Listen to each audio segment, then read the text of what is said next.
Hello everyone, I'm Dren Hatamata, and welcome to the S&G podcast, where we talk about whatever and go off on tangents until we decide to stop talking. All for the shits and giggles. Here with me today is special guest Caltuna, my now official wife. How are you doing, Caltuna? How you doing, Caltuna? Glad to be married, but tired. I mean, that's probably typical when you already have a whole bunch of cats. You've seen a little bit of this show that I'm trying to do anyway. Jorgo, and then the birthday stream last time. You don't remember me being on the end of the first one? Yeah, I remember that. Of course, that was no format at all. This one's a little bit. Better? Yeah, it's a little more put together, I'd say. So you're relatively. I'm sure I repeated it enough in front of you that you're relatively familiar with how the format's supposed to go, kind of. Yeah. The loose-ended format. So, why don't you introduce yourself? Hello everyone. My name is Caltuna. I am now Dren Hatamata's wife. With us getting married on our 11th year anniversary.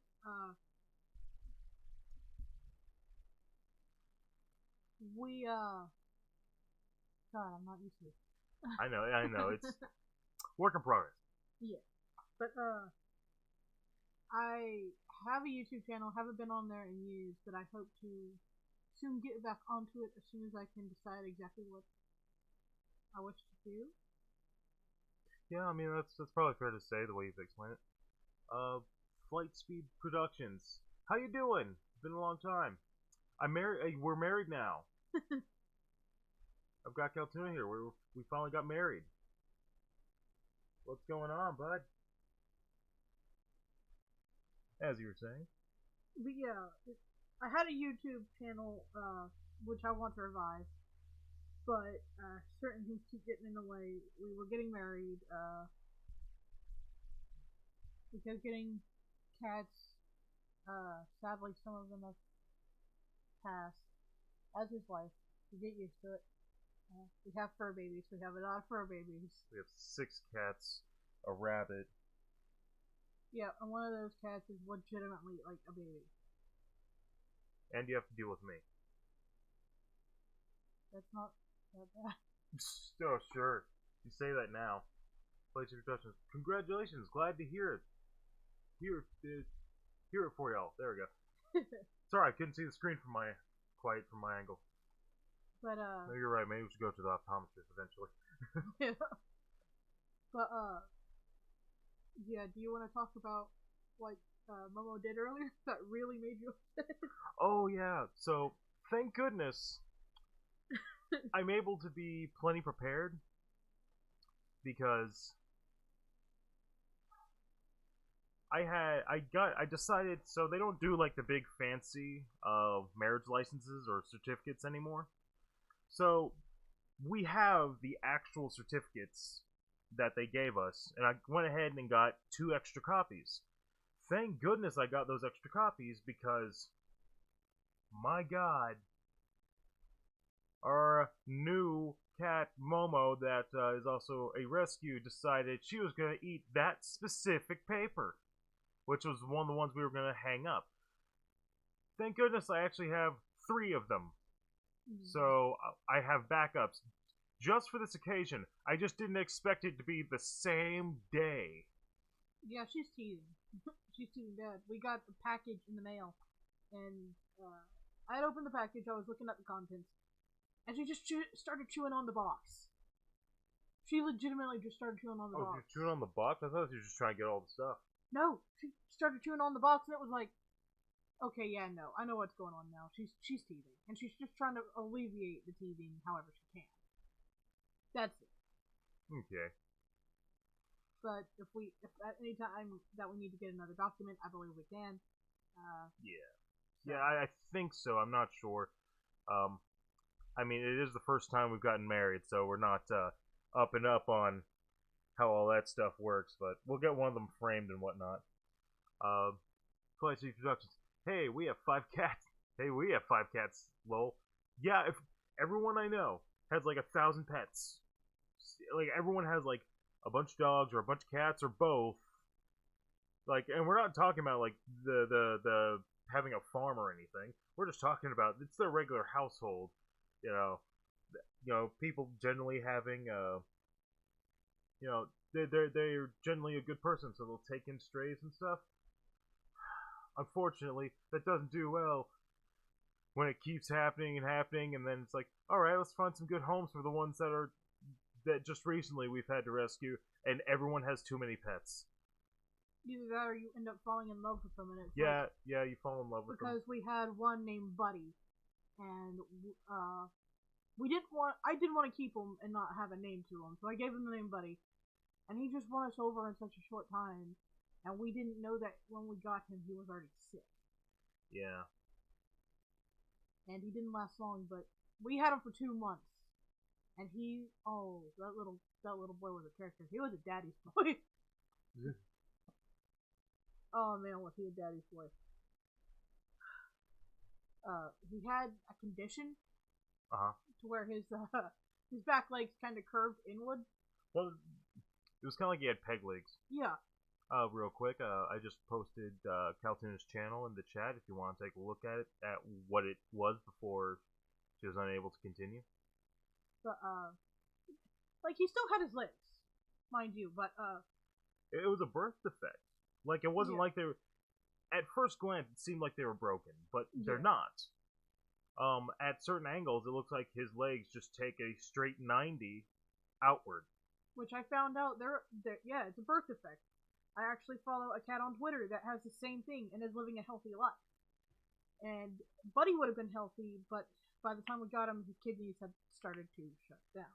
Yeah, which that's a sad part about some cats with birth defects. Like, it's just a thing that you have no control over. Yeah, like, not saying that all cats that look like him have it, but he just happened to have it. Right. But he was a little character. I remember if I ever had trouble sleeping, I would lay in bed grinning to myself because you could hear the distinct thump, of his little legs. Oh, well, do you remember the way we found him?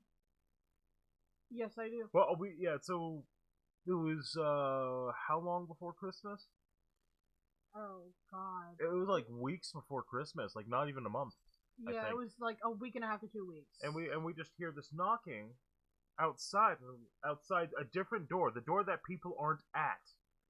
So we're just sitting around like, who the hell's at our other door that no one goes to when our front door is the other side of the house? I look out, I'm like, I don't see anyone. I didn't think to look down. Finally, I go outside, because now we're hearing meowing. We go out. There you go.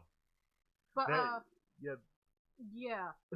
Dren looked earlier in the night, and I think he saw him, but there was nothing we could do to the next day, really.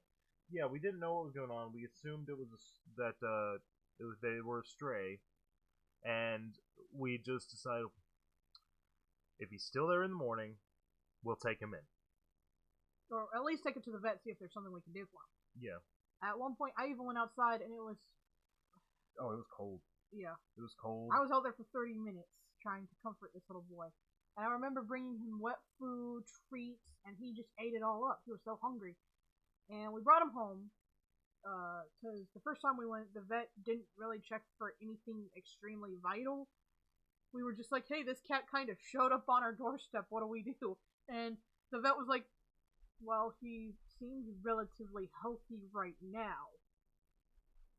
And we brought him home, and I still remember what happened. I sat him down on the ground, and he sat there as if he was sad. As if he had gone through it before. Like, he couldn't believe that he was being, forgotten, neglected, or what have you again. And Dren had already walked inside. I turn around, he's sitting there like a sad little boy on a playground. And I walk back, he looks back up at me, and I pick him up. I put him on our house has a ramp. I put him on the ramp, and I follow him into our house. And that's how we adopted Buddy, essentially.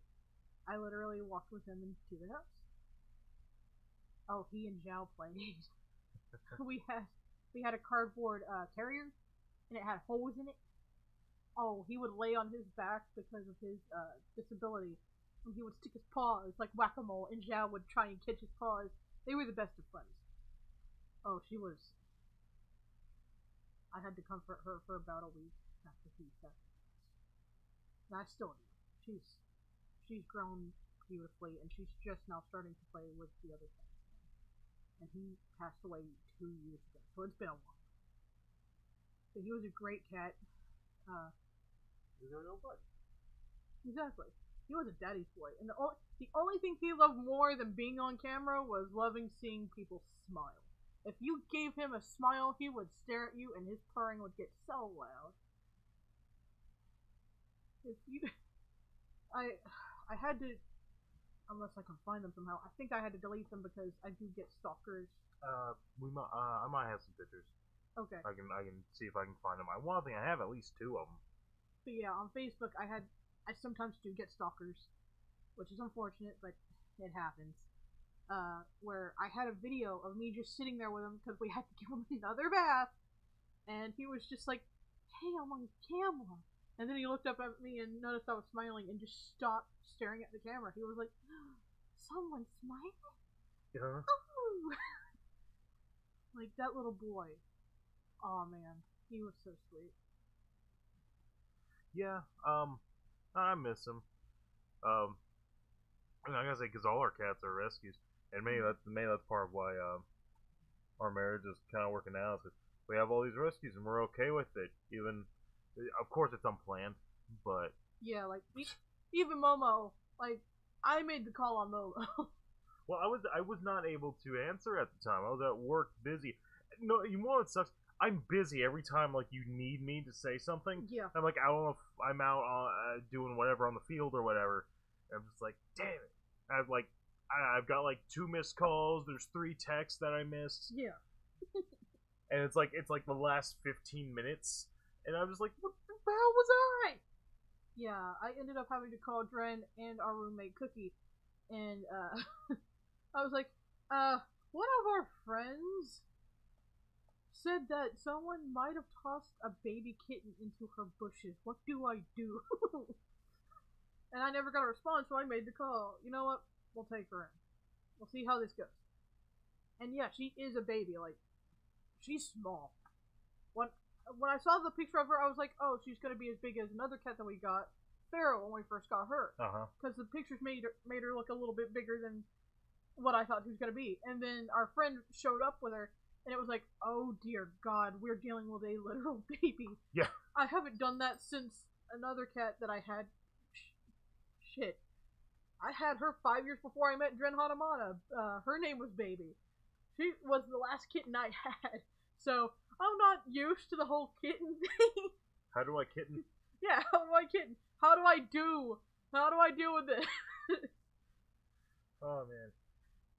The only thing I know is they don't need diaper changes. Everything else is new to me. Yeah, and actually, she was already litter box trained. Like, it seems like someone before she was found by her friend, someone seemed to have trained her. She wasn't foreign to the litter box at all. Yeah. I don't think she's ever made a mess anywhere else but the litter boxes, except maybe like one time before she recognized them. But yeah, the life of pets, IRL. Yeah, really. How do you feel being a married woman? Well, to me, we technically already were married, but because of America's stigmas and everything, and where technically we live, you have to be married for certain things to happen. Well, it wasn't so much for stigmas, but Alabama doesn't consider common law marriage since 2017, so that was like, god damn it. Yeah. And because otherwise we would have been married 3 years ago. Or not 3 years, not quite 3 years ago. It would have taken a little bit of time. Well, but at least a year, I think, was the minimum at the time. Well, the thing was you had planned on proposing to me, but then your stepmother had gotten sick, and that wasn't a good time for us. Like, shit was going wrong. Both of us were not in a mental state. I've got a cat in between my legs. She wants my attention. But she sadly got sick during that time. A lot of people were not in the right headspace. So that waited, and then we were supposed to get married last year. Yeah, we were supposed to get married last year, but the funniest thing happened. And so it got postponed. And the thing was that we had been together 10 years last year. Mm-hmm. So it was going to be like this nice round number to get married on. It was like, oh, cool. We've been together for 10 years, get married on the 10th year? Great. And, well, we all know what happened. Do I really need to say it? We kind of ruined... Like, our date that night also was phenomenal. It was fun. We ended up having a great dinner at a German restaurant near some family. But then we ended up ruining it by seeing the live-action Lion King. Oh, that's right. Dear God. We walked out. We were like, why? No, why okay. did we do? So talking about the Lion King real quick. I can't believe that everyone in there was frigging... They were clapping. They were cheering when, like, the title card, Lion King, comes on. And no one else seems to realize none of it's live action. None of it. None of it's actual live. All of it is CG. Down to all the grass and the terrain, which was heavily taken from the terrain that it's supposed to be originally from. Fair enough. And everything does look realistic. It's just...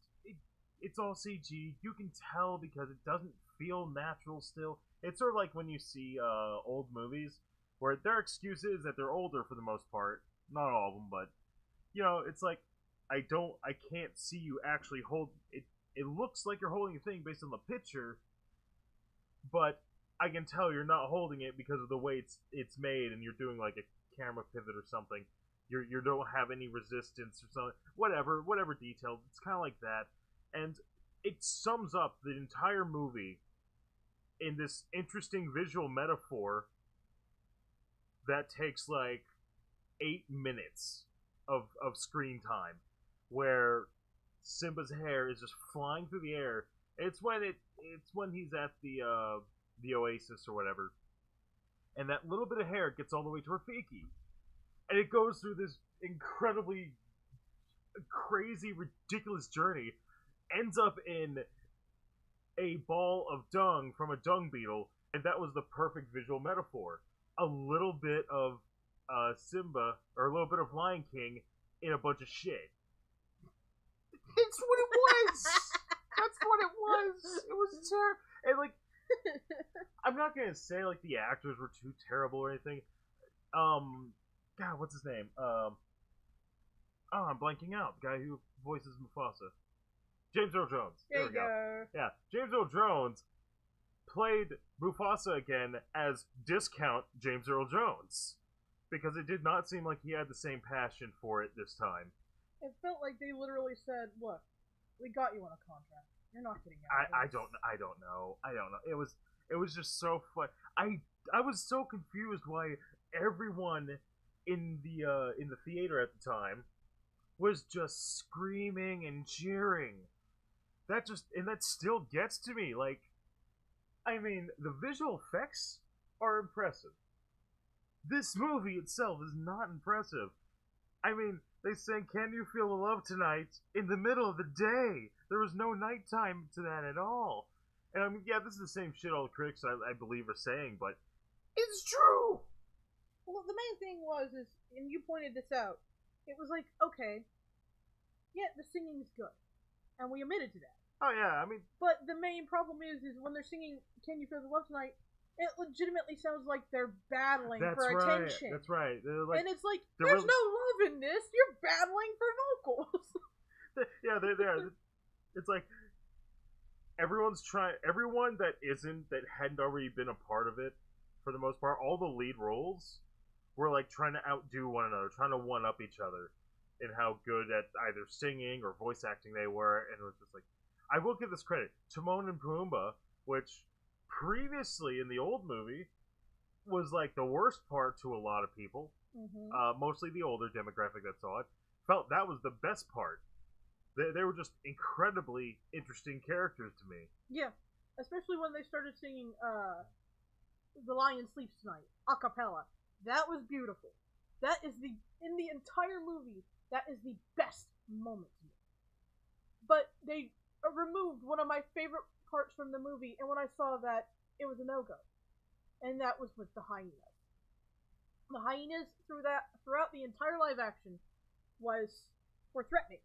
And the two that were kind of comedic relief weren't even comedic relief. They were literally telling each other the dumbest jokes that your 5-year-old son could come up with, and he'd sound funnier. The two that are trying to be the comedic relief are just kind of boring and bland. And the rest of the hyenas are dark and disturbing and mean and threatening. In the original Lion King, they were the comedic relief until the very end, and that's what I loved about them. They were funny. They were in your face. They were like, boom, we're here!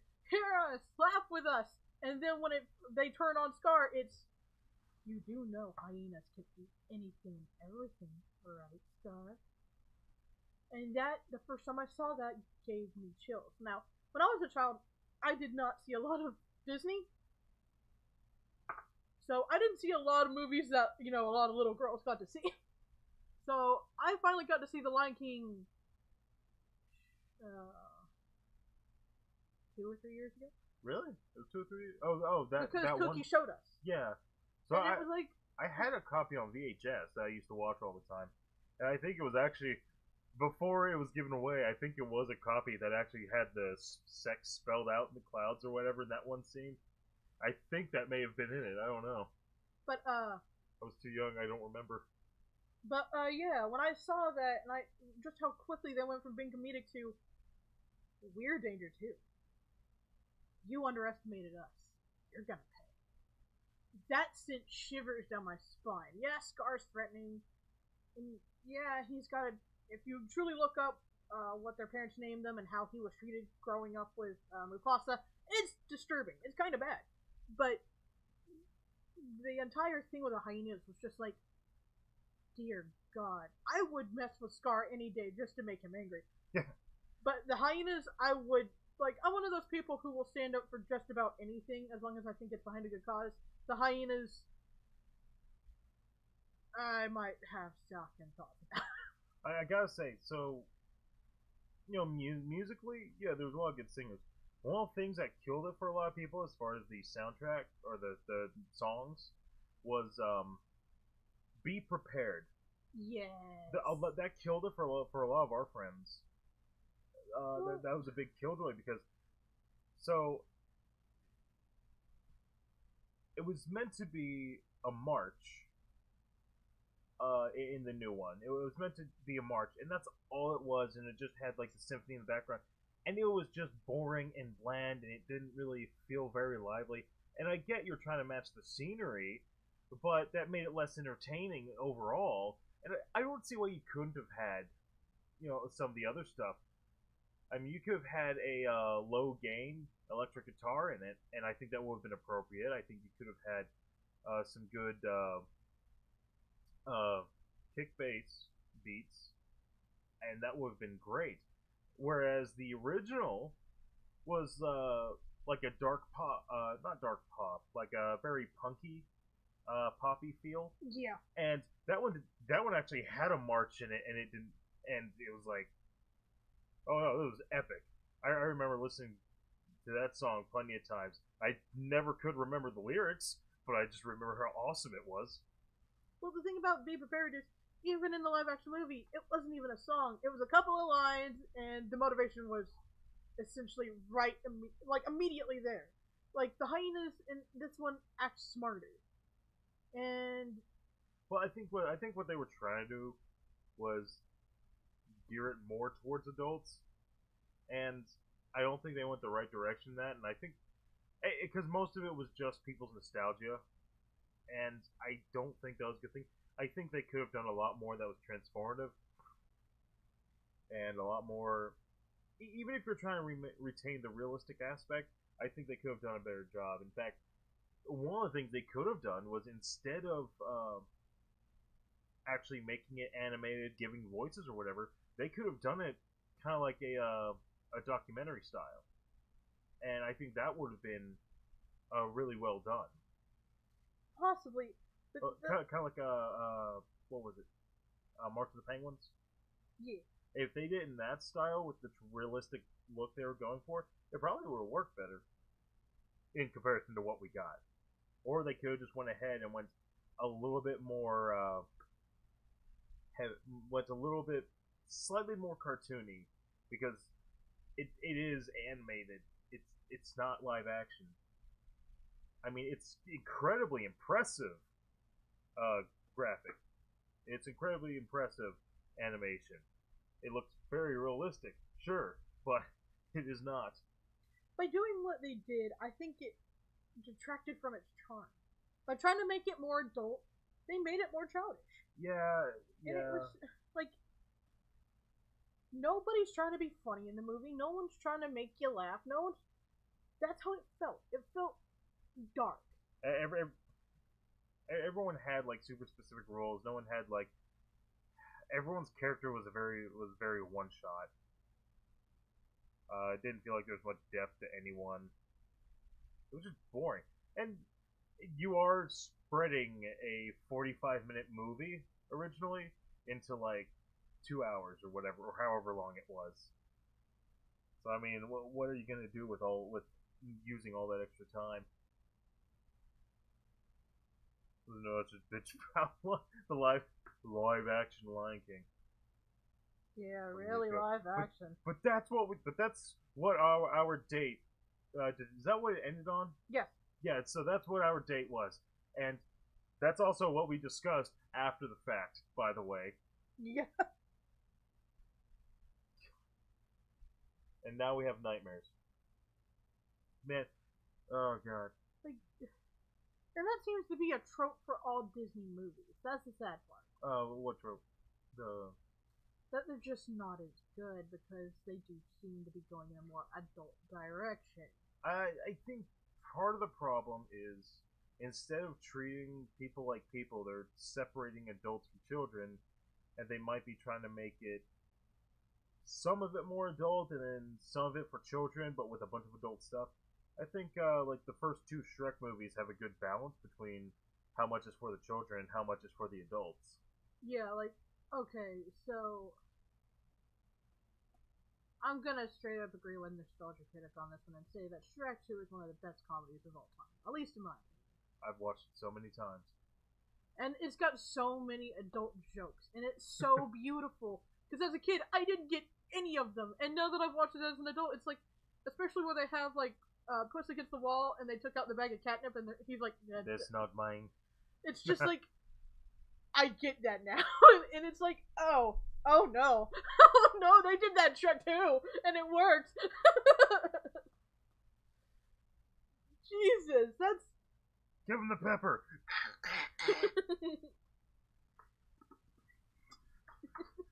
The pepper spray, pepper in his eyes. That's pepper spray.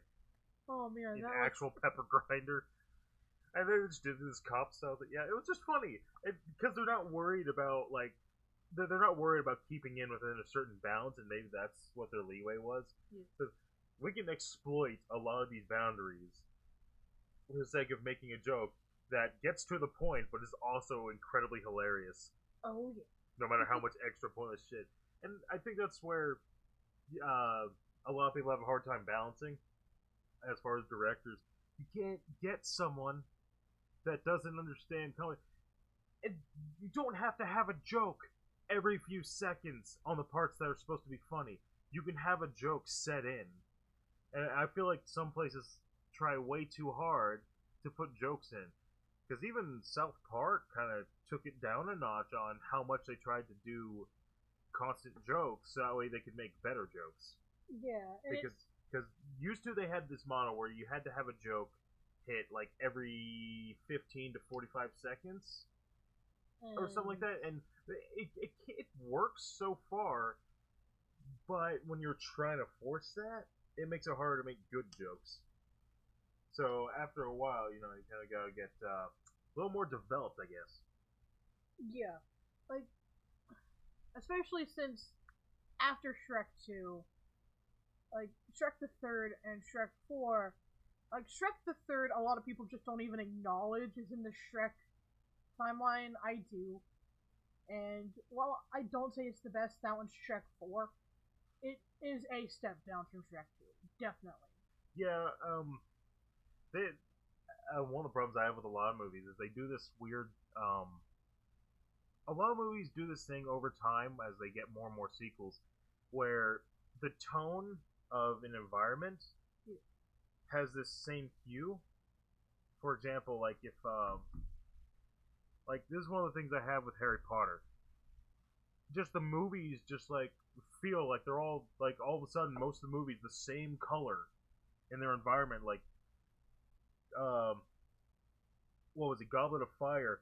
It was almost all this bluish, greenish, gray color throughout most of the movie, almost no matter where you were. The first movie was incredibly colorful and bright, and I don't see why that wouldn't show regularly. I was so confused. That confused me, and it pisses me off. You don't need to keep making movies darker visually to make them feel like darker movies. Yeah. I mean, that's what was it? It was like maybe it was just called The Patriot. I forget. It was a Civil War movie. Yeah. And they straight up have a war in the middle of the daytime. It's super colorful. People are dying. There's cannonballs going everywhere. And people are lined up and getting shot at. Color, it's just bursting with friggin' color. But it's really dark. That is dark. To just have a straight up war battle right there. Good God. But man, that was still a good night though. After that, we came back because I had originally proposed when I actually proposed. I proposed at a convention, Fanaticon. Yes. And that was cool. And I'm really glad I didn't miss that chance because little did I know at the time I would not get that chance again. You alright? I'm playing my hill in the back of the chair. It's alright. Yeah, I'm really glad I didn't miss that chance, and I did it right on a whim. I had to be like, hey, can you hold this? And then I jumped out of my seat and went up to a mic because they were having a Q&A type thing. And I got up to the mic and said, and he's like, hey, how you doing? I'm doing alright. Oh, what do you want to ask? Can I propose to my girlfriend? And he was like, on one condition. And I was like, what was that? You have to do it on stage. And I was like, okay. To which you carefully got out, like, because you just had to just kind of dump the stuff back in the seat, right? Yeah. Yeah, and then you had to like, run. Jorgogo was like, I'll hold it for you. Go, go, go, go, go, go. Because he was with us. He was like, go, go, go, go. Your man needs you. Go. And it was like, okay, let's go. Yeah, he killed the chunk. Taking off, nearly running down this fucking thing. And it was like, and I get stopped by this dude. I get stopped. And he's the guy holding the mic. And Dren goes on stage. Ooh, excuse me. And the main proprietor, I guess you'd call it? Oh, yeah. He's the proprietor. He's the guy who was running the convention. But yeah, the main proprietor is like, no. She's the girl who's getting engaged, and we need her on stage as well. We need this. Let her on stage. And he was like, oh, okay. And he was just like, okay, go on up. And I was like, I don't know how to react to all this. He's like, okay, sure. Let's go. Oh yeah, and it was funny. So, and we didn't know this at the time till like a couple days later. But someone took some amazing shots. Oh yeah. of me proposing and us getting holding hands and then I think actually kissing. Yeah, and they somehow found Dren and sent it to him. Yeah, I was tagged in it. And it was like, oh, that's kind of cool. And I still remember what happened after the con, because this was at the end of the con. It was Q&A for what they would do next time, and they are going to try, by what I understand, they're going to try and hold another con, but they're going to do it after all this. As far as I know, I haven't heard anything about it, because they moved to Tennessee. Well, I hope they try again. Oh yeah, I do too. I would love for them to try again. Because I would go back to that. But anyway, I remember we were walking out, we get in the car, our roommate Cookie couldn't be there, she had work. So So it's just Go, Dren and I. We're sitting in the car. I'm feeling happy because I just got proposed to by the love of my life. We've been together for, what, 9 years at that point? 8 or 9. Sorry, phone notification. They suck. Fucking phone. Yeah, I know, right? I set this thing on silent. I don't know how to make that go off. But, bastard. Exactly. It is legitimately on silent, though. But,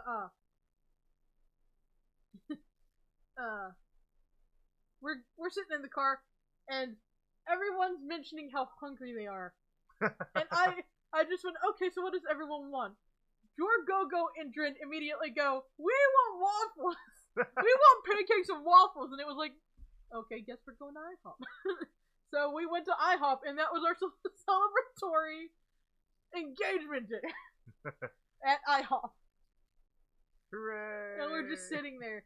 And the worst part about all this is, at that moment in time, I had met a guy at the con.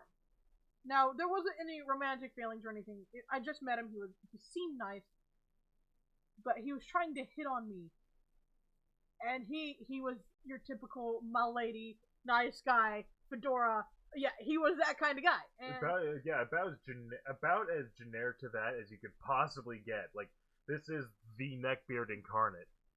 And apparently he wasn't just hitting on me, he was hitting on everyone. And the sad part, the sad part is, he knew I was with Dren. He even asked. He asked at one point to kiss my hand, but he didn't even ask me. He asked Dren. Which Dren looked at me and noticed that I was cool with it, so he went, okay, that's fine.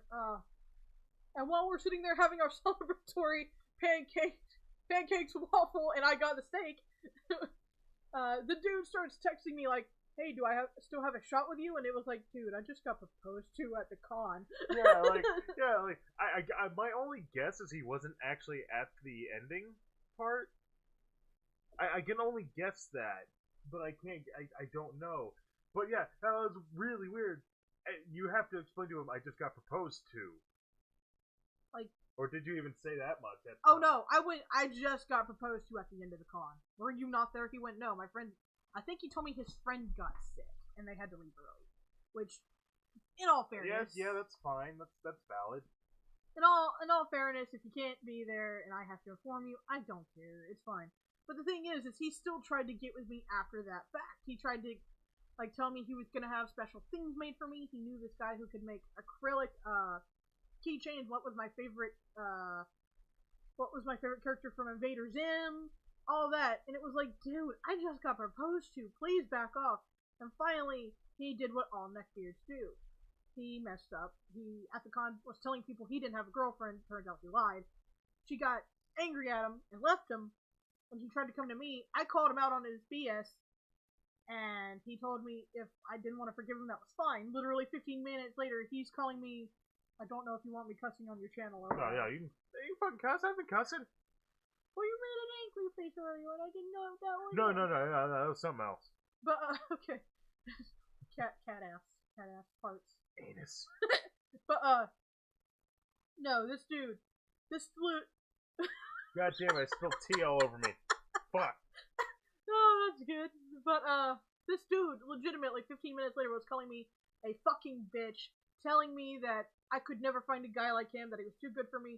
And I saw this dude. Like, the first time he spoke to me, he had a mask on. But, fair enough. Yeah. But when I saw him with the mask off, I'm surprised he had a girlfriend. Like, I don't try to be mean. So he says, anyway. Yeah. I don't try to be mean. I think everyone can be appealing to someone else. But he would have to have a great personality to be appealing to someone. Well, because he did not look good. Well, I mean, that's how you become... That's a lot of how you become appealing, is... If you have a personality... Because that's kind of how I see a lot of things, is... And I didn't realize this initially, because, well, I hadn't had a girlfriend before you. But I tend to see a lot of what attracts me to a person, whether it be just a friend, or someone I could actually be physically attracted to, is judged a lot by how well I can mesh with them and how well their character is, as opposed to necessarily their physical appearance. So, yeah, character is pretty freaking important. Because, like, if you have a shitty character, you have you're a terrible person or something like that, I'm not gonna see you as attractive at all or want to be friends with you. You won't be appealing to me in the least bit. Which I don't know if that's like something that can bar me from anything as far as like being friends with anyone, but yeah, neckbeard guy, you're kind of a shit person. I'm sorry. I mean, I honestly God don't know what to say. That was really confusing because I was like, may I kiss her hand? Like he tells me this. He tells me this. Asks for my permission, and I'm just like, I look at Caltuna, and I'm just like, sure. I guess. Well, because like I'm feeling secure in myself. I'm secure with my relation. I feel secure. Fucking words. I feel secure with my relationship. I don't know what this guy's up to. It was just weird, and he just kept going with it, even though he supposedly had a girlfriend, and he was also, at least I noticed. I'm hoping I didn't get it wrong. It seemed like he was talking the same way to other girls at the convention, and it was just like, dude, come on. Like, that was this awesome cosplayer, and Was it cosplay, Daz? Do you remember? she was the beautiful young looking black girl who was playing the seducer. Yes. Her cosplay was on point. Awesome. And she looked great. And by what Dren told me when we were leaving, we were walking by them. I didn't hear anything because I'm just having fun at the con. I'm doing what I do. Right, we're walking from building to building at the time. And I just happened to see him, and I think I caught a little bit of that conversation. Yeah, he's trying to hit on her, and it's like, dude, that's not cool. Oh, Drago's in the chat. Yeah, what's up, Drago? We're talking about the last time we had a Phoneticon, and the douchebag who essentially kissed my hand in front of everybody. Yeah. By the way, everyone, the timestamp at 9:23. That link is the video edited by Jorgogo about Fanaticon that has the snippet where I proposed. Yes, it's actually does it have sound? Well, yeah, it has sound. I mean, well, I know it has sound. You can't hear much over Jorgogo's. Yeah. Well, I mean, he's like. Oh well, there's a spike. Jesus. Sorry. Yeah, like, because at first we got videos of there being no sound. Like, people were sending, because everybody was cheering, they couldn't hear us. Well, yeah, I can see that. But... And then we finally found someone who was sitting close enough who got sound, and it was like, yes! Yeah, and honestly, I was thoroughly shocked when I saw those high definition, like, this was a photographer. Yeah. And it was in an article where I proposed. And I was like, so I guess that's a thing now.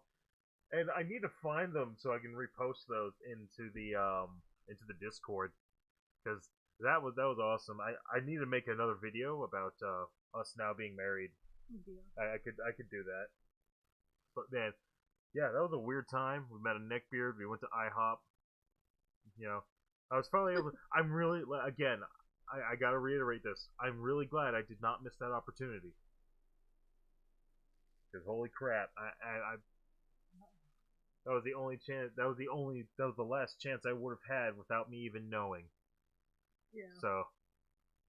I do hope, like, if they do that stuff, we find out about it and go to their cons. They, despite how small it was a really good con. Yeah, it was a good con. I mean, well, their turnouts were always like double what they initially would think would come. Yeah. So like one time they were like, oh, there's gonna be 400 people. There was 800. Okay, we're expecting about 1,000 people. They had 2,000. Like people coming in from Hawaii and shit. And like they're like, we're not that big of a con, guys. Come on. No, you're that big of a con now. Yeah. Okay, this is what's happening. Thanks, but crap, we gotta deal with this shit.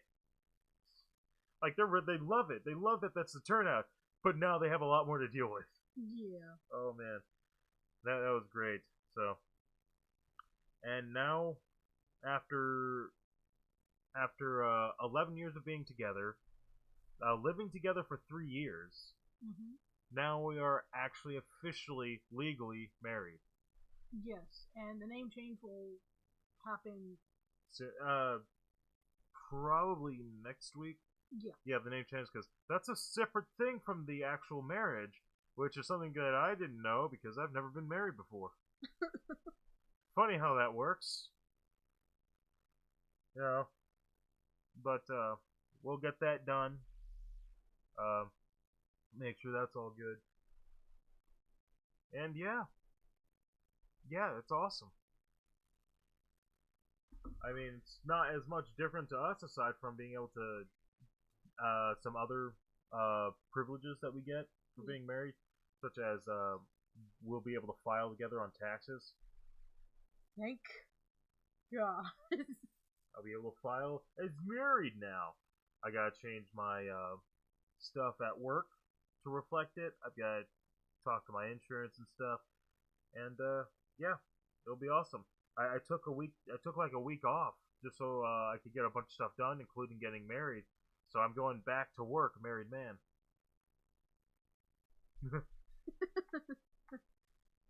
All right.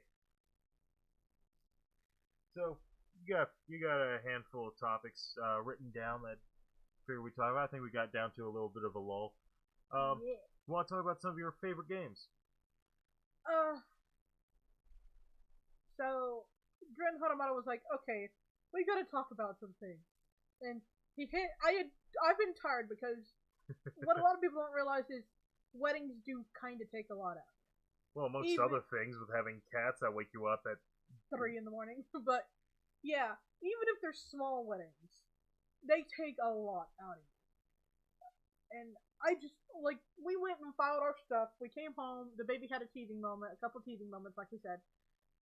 And then I kind of just laid down in the big blue chair that I have, and I died. And I literally woke up at like 7, and Dren Hatamata was standing over me.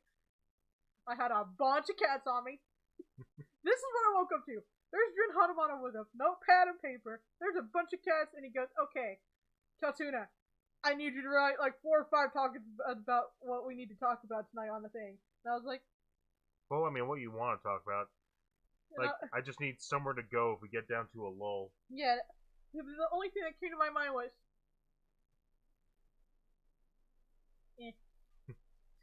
because my brain wasn't functioning. So, favorite games, yeah, that was the first thing that came to mind. As far as just games in general, I have legitimately played Pokemon since the first game. I got my first Pokemon game and my first system ever that I played on, period, was a Game Boy. And if you ask me what I love to play on, it's handhelds. I love handhelds. They're my thing. Dren Hatamata a few years ago got me a Game Boy SP, Game Boy Advance SP, and I nearly started crying because that's my favorite handheld gaming system of all time. And I was just like, thank you. And I got him purple with black buttons, right? Yeah. Yeah. I was just like, I got a Game Boy SP, yeah. So just sitting there trying not to cry. But, yeah, it was, Pokemon, I think the first one I had was Blue. And when I got it, I was 4 years old. I hadn't even started school yet. And I was sitting there, I was playing, and I still remember what I used to do. I was so little, I couldn't figure out what to do. What you gotta do, everybody knows this now, but at the time, you had to go to Game Informer. You didn't have the internet, you didn't have any of that. Yeah, I sound old, I get it. But, ooh, look at all these young kids with the internet now. Yeah, but at the time, you had to figure out either on your own or get like something like Nintendo Power or something. And Power, Game Informer, something that would give you information. Yeah. Like there used to be booklets, or full-on books. Like there's some that would be like, it looks like a 300-page novel. And it's just like a various cheats, hints, and small strategy things. For playing games and shit. That's what it was. But yeah. So that's what life used to be like. I still remember when before I knew about GameFAQs, I remember I was on Game Dome, I think, or Gold or Dome Gaming or something. Anyway, it was a cheat code. It was a walkthrough site or cheat site where you go on and look up cheat codes and stuff, and those were shady as far as like reliable information. And anyway, so even at the start when we did have the internet, it was still not very reliable because I remember having plenty of cheat codes that just didn't work. And of course, I think we all know about the whole fiasco with Super Smash Brothers Melee and having Sonic and Tails because of the 2 slots that just remained empty. That was like, oh, these 2 slots gotta be filled by something. It's gonna be Sonic and Tails. Never was, and everyone was pissed off when they found out it wasn't because you had to like beat like Cruel Melee on hardest difficulty. You basically had to max out everything. And you had to, I think Cruel Melee you had to last like 10 minutes or something. It felt impossible. Yeah. And it was that kind of thing. All these hoaxes and stuff. But yeah, back then, you either had to get one of those books or you had to figure it out. Yeah. But what I would do, because I was 4 years old, and my parents were not video game nerds. They weren't. Most were. I would go get the parcel for Oak, but I didn't realize I had to take it back to Oak. So I would try to pass the old man blocking your way, and he would keep telling you that he hadn't have his coffee yet, and his granddaughter's trying to tell you, "I'm sorry, but could you come back another time?" So one day, I think I was 6. It took me that long, because again, I was a kid. Yeah, I don't know how to video games. Hey, I've had similar experiences where I didn't understand how video games worked, so I either was really bad at the game, or I never made any progress. Yeah, so one day I'm like 5, 6, and I went, you know what? Fuck it. I'm gonna explore every inch of the map until I can figure out what I need to do. I've done that. And I finally went back to Oak, and he's like, "Oh, you got my parcel!" And like my little brain was like, "What? Yeah. What? This is what I needed to do?" Ah, so you got my parcel? Excuse me? Fucking excuse me? Yeah, that was me. And when I got to that, I finally started playing Pokemon, like legit. And I remember Pokemon around where we lived was so popular. If it was a Game Boy or Game Boy Advance game, I probably had it stolen if it was Pokemon. I've had Blue stolen from me around 6 times, Red around 4. I've had both. I had Sapphire. Blue Sapphire was my first Game Boy Advance Pokemon game. That one was stolen. I think I even know who stole it. I want to say I had Gold. That one was stolen. I had the only one that I have today that I had years ago that was never stolen is my Silver cartridge. And even Dren Hatamata, he knows where it is. And that's the legitimate game I got when I was like 5 years old.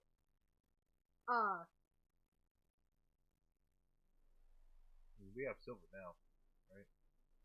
Yeah, we have. I believe we have it on our shelf. Yes, it's protected.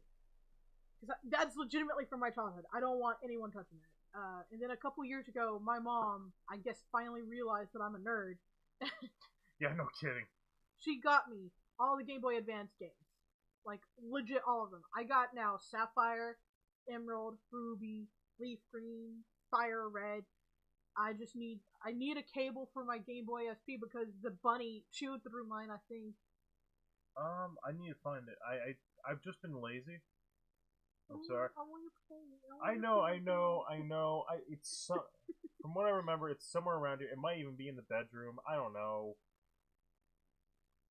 I just need to actually look for it and stop being lazy. But a fun fact about me, you're an encyclopedia for Pokemon.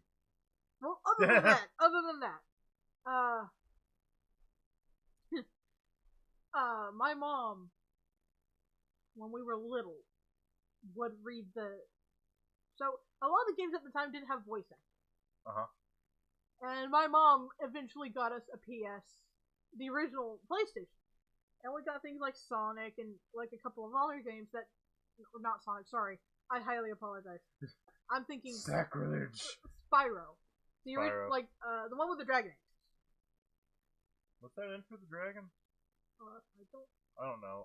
I think Spyro started on the PlayStation. But we got that one, and even though it had voice acting, you could still, of course, read along with the characters. And my mom, for the ones that didn't read it with us, my mom would have to read it out, and my mom eventually got so tired of reading us what they were saying, the subtitles. She went, you know what? Fuck this. You kids are now learning how to read. Read what's on the screen. And she essentially left us. And that's how me and my brother. Thanks. Yeah, essentially. And that's how my brother and I learned how to read. It wasn't from books or anything. We legitimate, like, anyone who says, oh, video games are evil and they're the devil, I guess the devil taught me how to read. Yeah. Because I legitimately learned how to read from video games. And I mean, that's something that's already been proven false so many fucking times. Like, you don't have nearly the negative effects that you think. So, you know, it's like, oh, there's a bunch of violent video games, or video games will rot your brain, or whatever. It doesn't. It keeps your brain active. It keeps you having to do stuff. It keeps you active. And honestly, it keeps you away from doing, like, shit that can be terrible. Ironically. So, like, for example, like, if I'm sitting at home playing video games where I can, like, I don't know, rob a dude and beat up a hooker, then, and I'm not physically doing it, then everything's fine.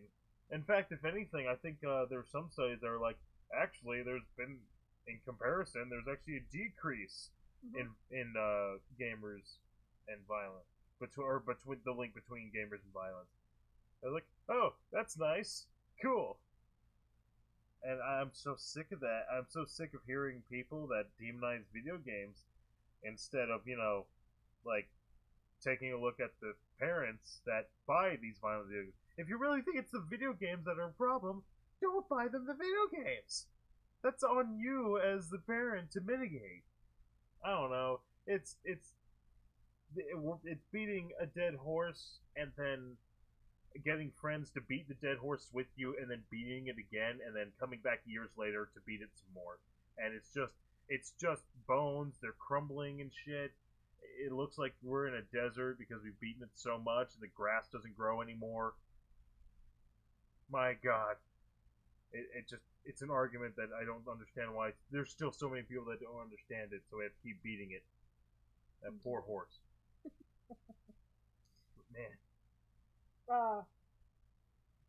Another game that I absolutely loved, and this was after I met Dren Hatamata, because legit all I really played was Pokemon. And then I met Dren Hatamata, and he was like, well, what else do you play? And I was like, not really anything. Yeah, I don't play anything else. Because I was so used to being, well, not necessarily bullied, but when Emerald, Sapphire, and Ruby came out, that's when shit took a really bad turn. And it got to the point where it was like, oh, I actually need video. Like, a lot of people play video games to, you know, let go of bad thoughts and to help with their mental. And that, at 9 years old, was for me. Like, it helps you de-stress. Yeah, like, I mean, and I think a lot, real quick, I think a lot of people are actually like that. But because a lot of us grew up with video games being a bad thing. So, I don't think people realize that a lot of the people that played video games, even when they were super young, did it because it was helping them de-stress. Not all games help you de-stress. I still remember a time where I was throwing a tantrum because I couldn't beat the goddamn beavers on Majora's Mask. I'm salty. I'm sorry. Go on. But, like, legit, when I got Sapphire and later on Emerald, because for some reason Emerald was more expensive than Ruby and Sapphire, those, to me, were my friends. Like, the Pokemon I caught and were in my main team, those were my friends. Because I felt so lonely. So when I met Dren Hatamata, I legit was like, okay, I'm just kind of like this person that's here. I was the shy girl with the long hair who constantly read, and didn't really try to do any extracurricular activities. I just read, played Pokemon, and just was a moody teenager, really. And he was like, okay. So we played a few games. Borderlands was fun. We're trying to keep on playing Borderlands 2 right now because I want to go. I want to go in line. But he was like, "Have you heard of this game called Bayonetta?" And I was like, "No, what is it?" And then I saw it, and it was like, "I want to play." And then I fell in love with the game because it's not just about sexy women. Yeah, it has sexy women. Yeah, it has a sexy guy. But god damn it, it had sad moments. It was legitimately sad. It had moments where it was just like, don't do that, please. Bayonetta's a good game. Like, and let me not even get started on Jean. Jean's my baby. Jean's my lady. But so we got Bayonetta 2. And that one to me is, at first when I first played it felt a little underwhelming. But as time went on and I went back to it, it started to grow on me, and now I think it's even better than the first game, because the second game, you legit get to meet Rosa. You get to meet her mother. You get to go into hell.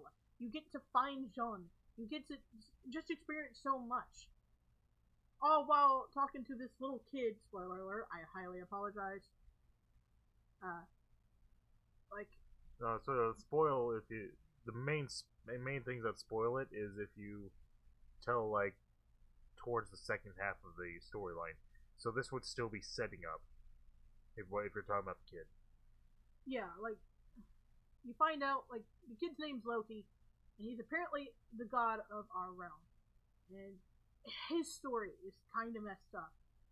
And, like, the ending, the first one, it feels bittersweet. The second game broke my heart. Because it's like, again, spoiler alert, because I honest to God think I'm going to reveal spoilers, so there you go. I honest to God thought, and even Loki himself hints that there is a chance he will never see Bayonetta again. He says, we might meet again. And then he disappears. And that's it. Like, as she's passing by him at the end of the game, the baby tosses her card out, and she realizes he's come back as a person, possibly. It's not known for sure, but that's the best that it can be. It's, I might see you. That's the best there is. There is no, I'm going to see you. I know you're going to have a good life. I know you're going to make great things. No, it's, I might see you again. That's it. And for me, that hurt. Because it was like, at that point, you know about him. And if you're like me, you're like, cheeky little bastard. But he's like your little brother. And then you find that out, and it's like, no, don't go. But he has to. Mm-hmm. And I didn't want him. And it hurt. Because at least with Cereza in the first game, you knew her story. She's Bayonetta. Again, spoiler alert. But she's Bayonetta. You know she's gonna turn out fine. She's Bayonetta! She's gotta fight her dad and all that shit. Everything's fine. In the second game, there's none of that. What? I'm just kidding. I'm giving everyone your avatar. It's how everyone knows who's on stream. That's okay. This is the avatar of the person who's on stream, drawn by Dragogo. Which I really do need to get him to do a new commission for me.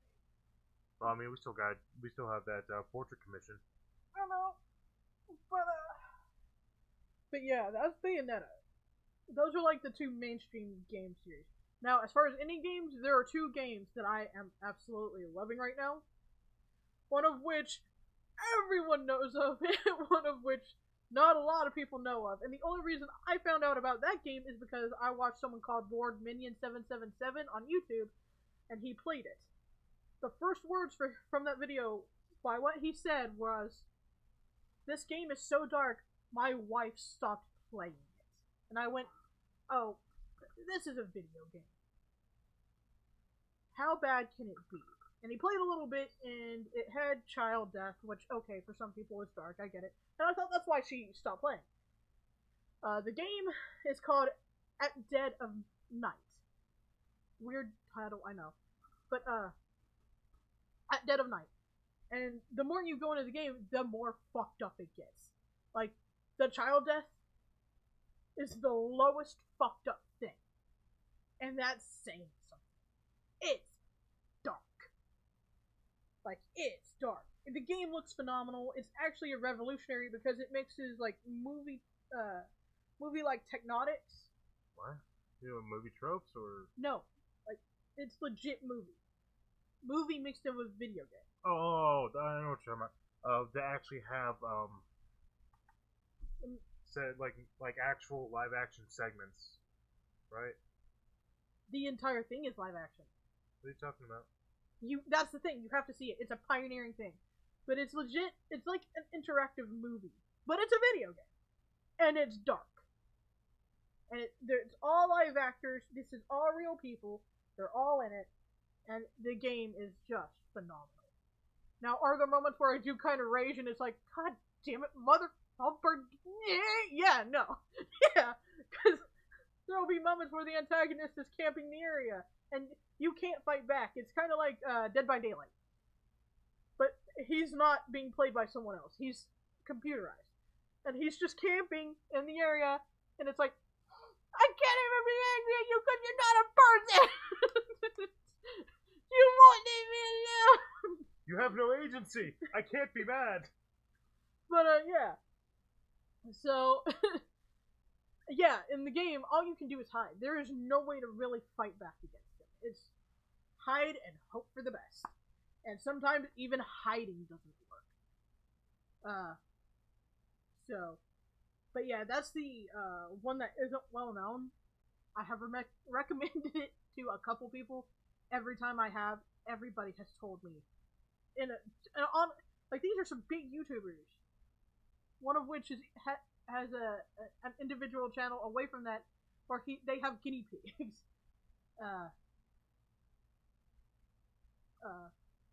They wanted to make a gaming channel with guinea pigs, and they had the guinea pigs in at random times. They're called King Reldick, I believe. But they're really cool. And I recommended them that game, and they were like, oh my god, this is looking good. Thank you. It was like, and the game is good, and I looked up some things about it. I can't remember what band he worked on, but apparently he was a sound designer for a very famous band in the 90s. And So you mean the sound designer for the game? No, the maker of the game. Yeah, for the game. What do you go for, honey? Sometimes the person who makes the sound and makes the game are the same person. I don't know if he made the sound for the game. But you mean the actual designer was good? No. Okay, so I got something backwards. I'm thinking of someone else. I highly apologize. He was a sound designer for a big gaming company. Okay. Like, he was, like, in the 90s, he was the guy you went to if you wanted the best sounds in your game, in the 90s. And he's now making his own games. And Dead at Night is one of his biggest tropes, because, like I said, it combines movies with video gaming.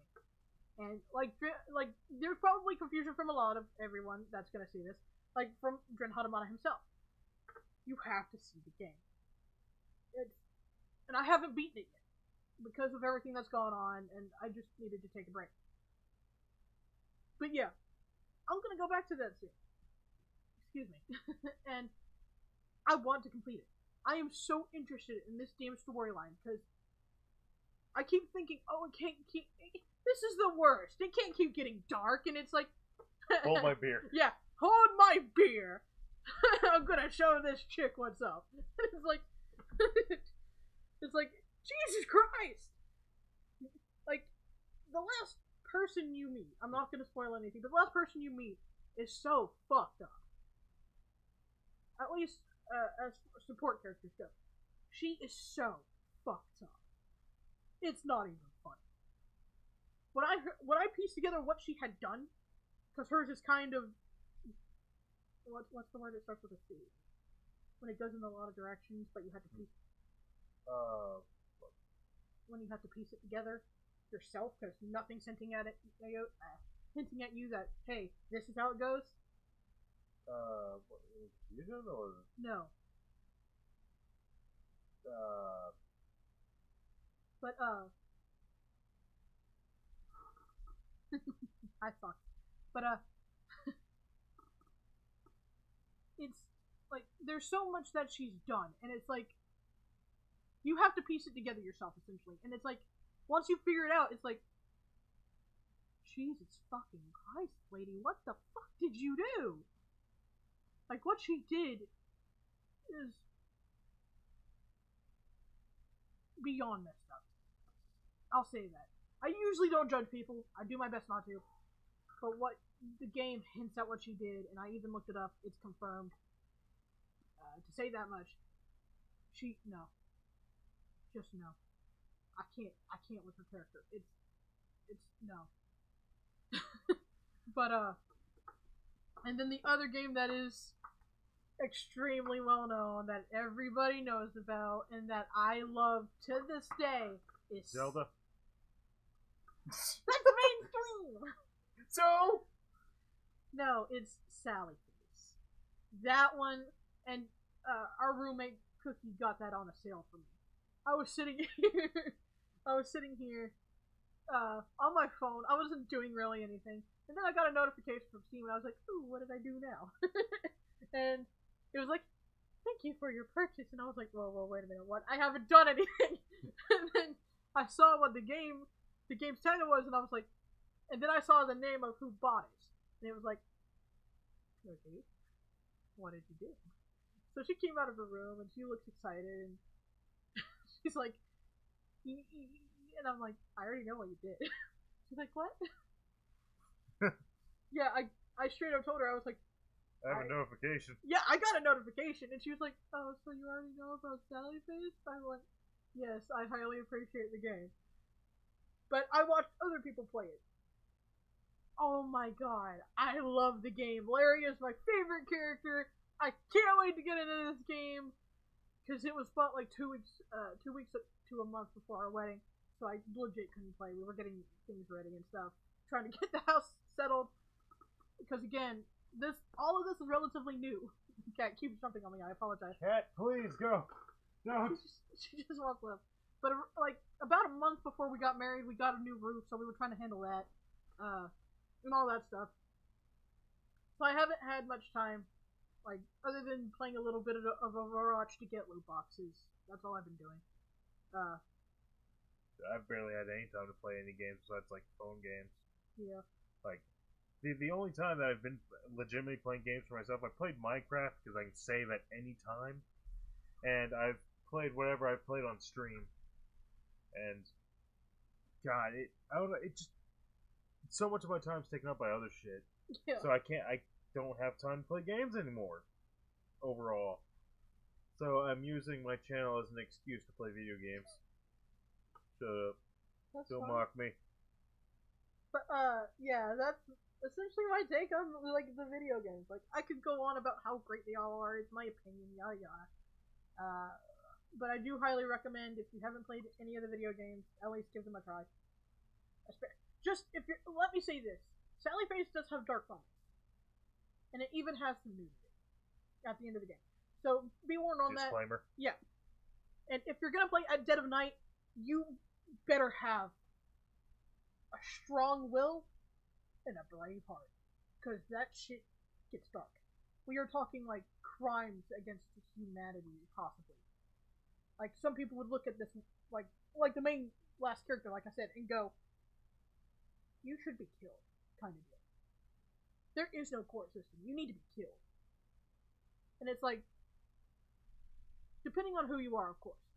If you're like me, it's like, just don't take this and get away from you. But, yeah, that's my take on it. Play the games, but be warned. At dead of night, at your own risk. And Sally Face does have some things, but that one also has like funny moments. That's not what. Cat. That one is. God damn it. But she's Sunlight Face also has funny moments. It's just the further it goes on, the darker it kind of gets. Do you have any other games that you enjoy a lot? The Borderlands series is one that I enjoy. Fallout 3, I really like. I need to get back into Fallout 3, but I got stuck and I don't know how to get out, and I don't want to restart again. Well, what's some games that you want to try and play? That I want to try and play? Yeah. Oh dear God. Yeah. Oh yeah. Just give us a few of examples of games that you'd really like to make some time to play. Phasmophobia. I want to play that with friends. I really do. Cookie said she found a new zombie game, and she is my main girl when we go zombie hunting together. We have played Left 4 Dead, and it's just we actually act like a combat team when we go in. It's like, all right, I found health potions. All right, I found a frying pan. All right, cool, it's mine. We can cook the health potions. There is nothing funnier to me, and you can ask any one of my friends that have seen me play. When I get in Left 4 Dead 2 and I find a frying pan, I don't use the guns anymore. I kill zombies with a frying pan. That shit is the funniest thing ever. I love going around beating a bloater with a... You're running up to a boomer. I don't care! Rat! I got boomer! I don't care! I killed him with a frying pan! It's gonna attract more Zambos! Fuck you! That's essentially how it goes. It's like, I found a frying pan! Are we screwed? Possibly! She found the frying pan. Well, I mean, the frying pan's a good weapon. What's the worst that can happen? No, you don't understand. She found the frying pan. Yeah. Well, but there's plenty of other weapons. She's not going to use any of the other weapons. Exactly. Oh God. Oh God. The only time I legit use any of the other weapons when I find a frying pan is when it gets way too congested, or if you're at a moment where like a sound sounds off, like you open a door and there's an alert. Bonk. And you just can't use a frying pan, or you will all die. That's when I pull out my guns. Otherwise, I am literally I'm in rural Alabama, because that's where it's hinted at being at in one of the maps. That was Louisiana. You're headed to Louisiana. Oh. You're in Georgia, heading to Louisiana. Oh, okay. Yeah, you're likely to pass through Alabama at some point. So you're in rural Alabama, bonking the shit out of zombies with a frying pan. And I love doing it so much. But yeah, Cookie said she saw like zombie games, and we blast the hell out of those. Like those are our. And there were some days where she's like, "Do you want to play this?" And it's like, "Fuck yeah, I have time. Let's do it." The last one I got salty about, though, I really did, because the zombies piled on me, but they let her go. They were like, this one looks tasty. You go. And she hopped on the helicopter, and it was like, I got a bed. Which, to get out of that map, I think we were at the concert one. That map is hard. But I was still salty, because it's like, every time she has told, I've been told to leave people, it's like, I'd rather die. Just go on without me. And the one time I did leave without everyone, I felt so bad, I turned off the game and didn't play for like a couple days. I didn't play any video games for a couple days because I felt so bad. So it's like, if someone tells me, go on without me, there is no going on without you. Get up, bitch, we're going on! Grab a guitar, we're gonna beat the shit out of some zombies. So I'm curious. What are some games that I've showed you that changed some of your perspective on gaming as a whole? Like things I've introduced to you that you didn't even necessarily know were games. I knew the Zelda system existed. Yeah. I knew the games existed, but by what I had been shown, for the most part, they were kind of like the cartoon ones. Like the cutesy ones. What, you mean, Wind Waker, or? Wind Waker, Ocarina of Time, things like that. Back then, Ocarina of Time was the most realistic at that point. And I knew that the only dark one was Majora's Mask. And then I met Dren, and he showed me that, no, there is another dark one. It's called Twilight Princess, and that's my favorite of the series, and I love it. That one to me is the cinematic best. It tells the story really well. It's beautiful. It's beautiful. It's got great characters that at first seem like dicks, but then you find out, hey, maybe something happened to them. If I had to say anything in regard to it being a Zelda game, is it feels very linear, despite being a Zelda game, which generally promotes the idea that you can just go around exploring. Yeah, it can, but it doesn't feel worth as much. In any case. But playing Borderlands, I know I got addicted to playing Borderlands because I remember at one point Dren wanted to go on a date. And I was upset because we couldn't continue Borderlands. It was like, I legitimately got addicted to Borderlands. I'll admit that now. I was addicted because every time I would leave, I would legitimately think of the next time I could hang out with Dren so I could play more Borderlands with him because we were having so much fun. Because the games are just that good. Now I have heard that the third game kind of goes down, and I've heard that Maya dies, which I always play silent. I always play silent. I don't know about the third one. I know the prequel. The pre-sequel. Pre-sequel. That one is one of the ones I really want to play because I get to be a claptrap. The one made by Telltale is canon. I found that out. And it's good. I fucking love the one that Telltale made, despite what they've done. And when you mean not finishing The Wolf Among Us 2? That's another game I love, by the way. Yeah, I want more Wolf Among Us 2. Gren is my boy. Surprisingly, I'm not for bad boys, but Gren is my boy. But yeah, like we sat there and played that when Scooter. What is it? Scooter. It's been a while since I played. I've apologized. Oh, the mechanic. Yeah, Scooter. Ellie and yeah. When Scooter died. Oh. Like, when I watched Cookie play, it was like, oh, that's sad. But when I actually played it and I knew I couldn't help him, that's when the reality hit. It's like, you legit can't help him. He has to die. Actually, and it broke me. I legit cried. It was like, and people who know me know that I don't cry over little things. And it's like, you killed Scooter, you bastards. I'm gonna fucking kill you. Actually, I think that brings up a good point between seeing it and then actually playing it. On how different of an experience that is.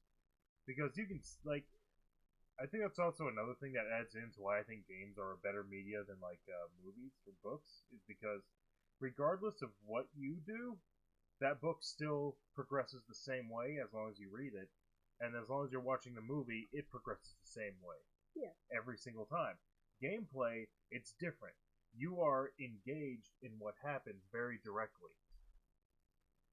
Like, it doesn't get any more direct than actually playing and being, say, the cause of a loved one's death, or not being able to save said loved one, or, you know, a really good side character ends up getting lost or dying or whatever.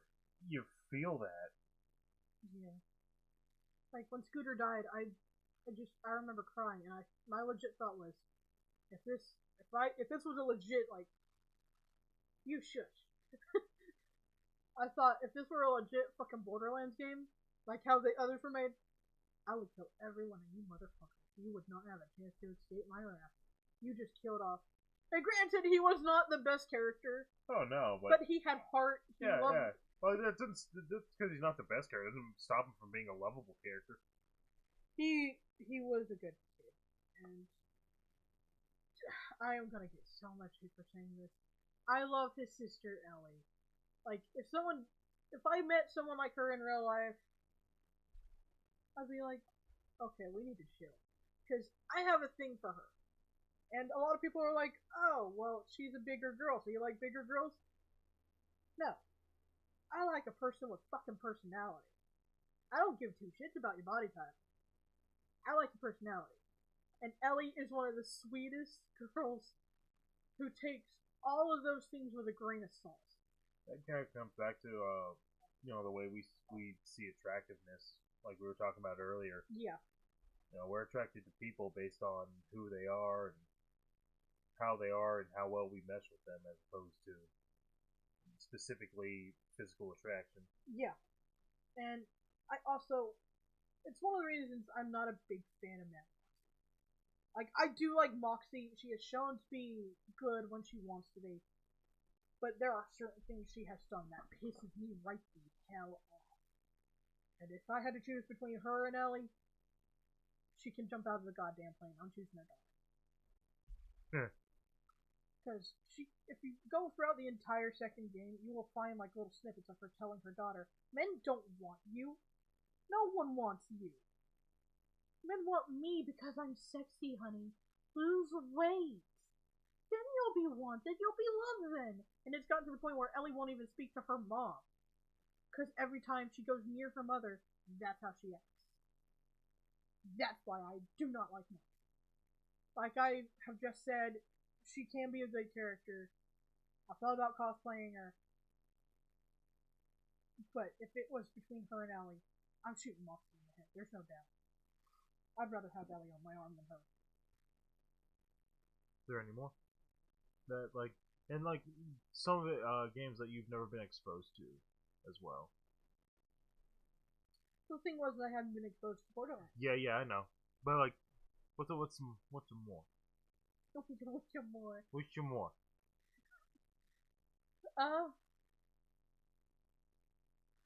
I know one, and I've been forgetting to tell people about that. I really should add this game to my favorite of all time list, like Bayonetta and Pokemon, because I made. As soon as we got done with the first game, I made Dren, and I regret it because he might have not wanted to get it, but I made him get the sequel, and we got it for discount because our video warehouse was closing down, and we found it for like $5, and that would be No More Heroes. I loved that game so much. After we got done, I like as soon as the game ended, I went, Dren, is there any more game? Any more game? And he went, yeah, there's a sequel. I went, where is it? I don't have it. We're getting it.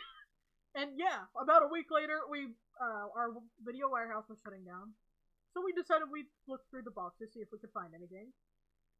And we found a copy of the sequel for like $5 to $8, and it was like. Dren asked me if I found anything, and I held it up, and I straight up told him I'm not putting it down.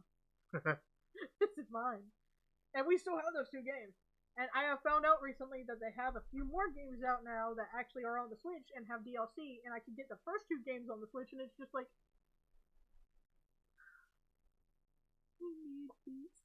I want these.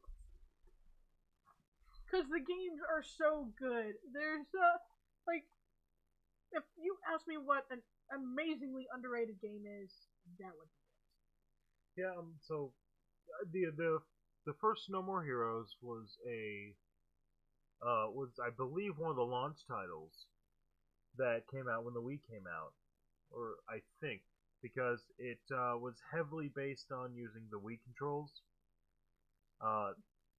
Yeah. Go ahead. Let it out. Using the Wii controls, you gotta charge your sword by doing what? Well, shaking the Wii remote up and down. And you might as well be just saying, hey, jack off to charge your blade. That's oh yeah, that doing. makes it sound better. That's essentially what you're doing. You're jacking off your blade to charge it back up. Because what the game has is things that are like lightsabers, but not necessarily. And they do run out of power. So you have to sword. Yeah, you have to charge it back up. So, and if the camera's in the wrong angle, it does kind of look like he's just sitting there in the middle of a battle, jacking off. Because you can't see the sword at all. It's just like, well, they did it on purpose. Sure, they did a lot of it on purpose because it was meant to have those jokes. This was rated M. Yeah, and also I believe released in 2007. Yeah, I think the first one was 2007. But yeah, it's a good series. I really wish they kept the overworld on the second game, where you could travel it on your bike or whatever. You can't do that in the second one. It's like, oh well, fucking okay. Whatever. I would prefer that because even though there was nothing to the world overall, it was interesting using the motorcycle and driving around. Yeah. Like, how many games have we tried playing together? Because, I mean, I know I played Metroid Prime a little bit. Metroid Other M. Oh, God. Metroid Other M. I've talked about that a couple times now. And my disappointment. Like, holy shit, dude. Um, let's see, Star Fox. Yes. Uh, The first Star Fox game you played with me was the one with Tricky, and you kept getting so angry at him, and it was like, don't you dare get angry at the Dino Boy! Okay. In my defense, getting angry at Tricky, the way he works mechanically is so goddamn annoying because he's never there when you need him. You have to wait for him so much. You have to constantly feed him because he doesn't know how to find food and feed himself. It'd be interesting if instead of having to actually get close to him and feed him, you could use your commands to have him find food inherently, like, or that's just a passive thing. It should be a passive thing, and if anything, you should be able to tell him to stop finding food. Like, let's say, because he eats the mushrooms, that's like, alright, you're at full, he's not going to eat, but as soon as he uses any skill, he's going to want to eat. Well, if you stop him from eating so you can conserve him for a battle or something, it would have been probably really great to use. But this is just using, like, a basic thing. It's like, you get to a point, I can't find any mushrooms, because I already found the mushrooms, I thought I'd be able to do the thing, but I kept doing it wrong or something. And it's like, part of it's my own incompetence, sure. But, like, it's just the way he works is so goddamn annoying. It could have been way better implemented, I think, for Tricky being your character that helps you through your journey. I know what balances out for you, though. I know exactly what balances out for you. Do you? Crystal! Well, yeah, that was many young boys' furry awakening. Dude! We sat trying to look at Crystal skirt for like 15 minutes. Don't give me that! It puts you in the position where you can actually do that. I mean, there's nothing actually there. It's just the color palette it's just the skin on the frame or whatever. Yeah. But I mean, just the fact that it can let you do that was just interesting. And how far they actually designed. I mean, nowadays, if they remade it, I'm sure they would have actually had like a liner or something. But not back then. And to know that there's actually someone found the original that was gonna come out for N64, and they got it uploaded to where you can actually play it. I don't have a link to that. I don't know where that link is, but that's kind of cool. You can actually, if you're willing to find it and pay for it, it might be on Steam. I don't know, but you can find it and actually play it now. And I would like to play it. I've seen a little bit of gameplay. I mean, it is mostly the same game, I think. Except you have a sword instead of a staff and other stuff. But, yeah, I might play it sometime. But, yeah, Star Fox Adventures was definitely really interesting. And also, it was the first one I actually played in length that was any good at, and maybe it's because of the RPG element. Mm-hmm. And then when the one after that was Star Fox Assault, we played together, right? Yes, we played together, and you ended up kicking my ass because I had no idea what I was doing. Yeah, well, I mean, the multiplayer's fun. I mean, you can play the game yourself and check it out, like the main game, not just the multiplayer. Yeah. Oh man, yeah, because I've been trying to introduce you to all kinds of game series as I've come through this. So, Star, my favorite puzzle game is Portal or Portal 2. Portal 2. We played Portal 2 together. You play a little bit of it, yeah. Did we not finish it together? No. I know we finished the main story together, didn't we? Yeah, we sat there and played together, and you showed me how what is it? His name Wheatus? Wheatley. Wheatley, how much he hates space and how he wishes to What? come back. No, he doesn't hate space. He's annoyed by it, and he's annoyed by his companion out in space. No, he's not even annoyed by him. He's so No, he was just admitting how wrong he was in his efforts to take over the after whatever. Oh, speaking of that kind of series, BioShock. The first game I saw of, second game was Heartbreak.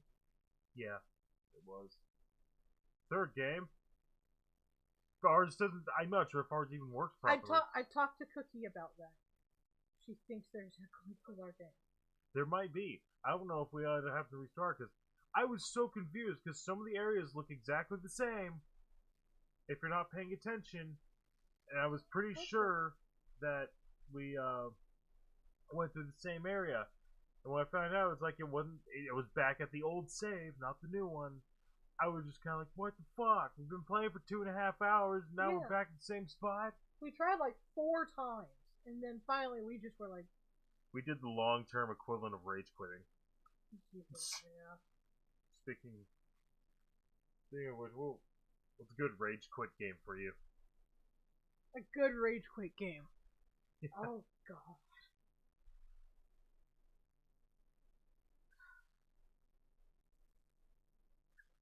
I'm trying to think, because usually I don't really rage quit. I let it settle for a moment, and then I keep playing. I let my emotions flow.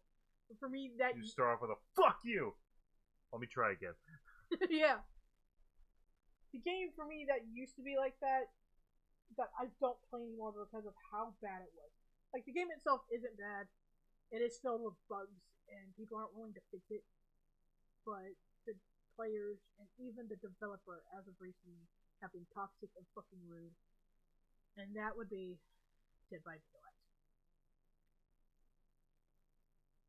And the saddest part is I'm not alone in this. I have found people who feel the exact same way, and they did play just like I did because of how good it feels to win. When I left the game, I was a rank 5. I was doing pretty damn good. But because of how toxic people were, how rude people were... You can't hear me? It's getting low. Some of the peaks are a little low. I can control it. You can get 4. Yeah. There we go. Yeah. Anyway. But that would be Dead by Daylight. Because... And this is this isn't shits and giggles. This is a legit problem.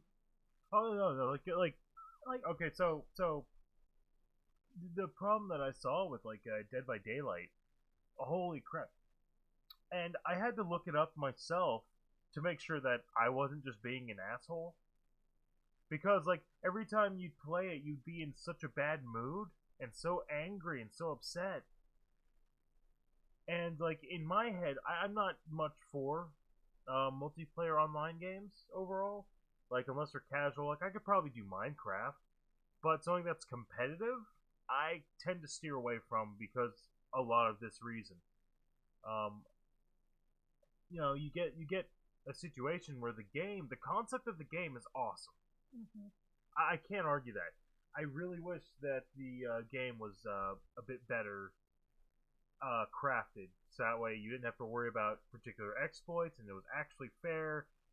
But people can mod it and hack or whatever it is, and it puts you in really unfair situations. And initially, I was like, well, shouldn't the killer be able to do all this stuff? Doesn't that just make sense canonically or something like that? And well, yeah, but it doesn't create the fair environment that they were actually trying to create. Mm-hmm. And you are supposed to be at a disadvantage as a survivor, but that's part of the point. But some of it is ridiculous. That's why there's 4 of you to try and help out with that disadvantage. Belstar, any hard puzzle game is a rage quit game. You get through 5 levels and it's so hard to finish, you just rage quit. What the fuck do I do? Everything I do isn't working. Yeah, I've done that a few times where it's just I don't. I'm rage quitting because it's not working the way it's supposed to work, and it's like, yeah, Like, God, Dead by Daylight. yeah. That game legitimately pisses me off, and I don't play it. I tried it, and I was just like, I probably wouldn't worry about getting mad because I had an experience that chilled me out. Yeah. Years ago, like two decades ago. But if I'm rage quitting if I would be convinced I would probably rage quit on that because I would get so angry because even if it wasn't the players that were the problem, the game itself was a problem because it was made in a way that really pits you against almost everyone, even the people you're supposed to be working with. Yeah.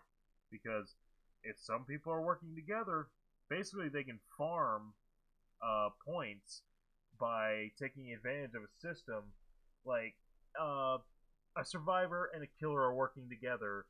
So that way the killer can level up and then they switch, and then now the person who was the survivor is the killer. Now they start farming for him or something like that. Yeah. And which, of course, they have report systems and stuff.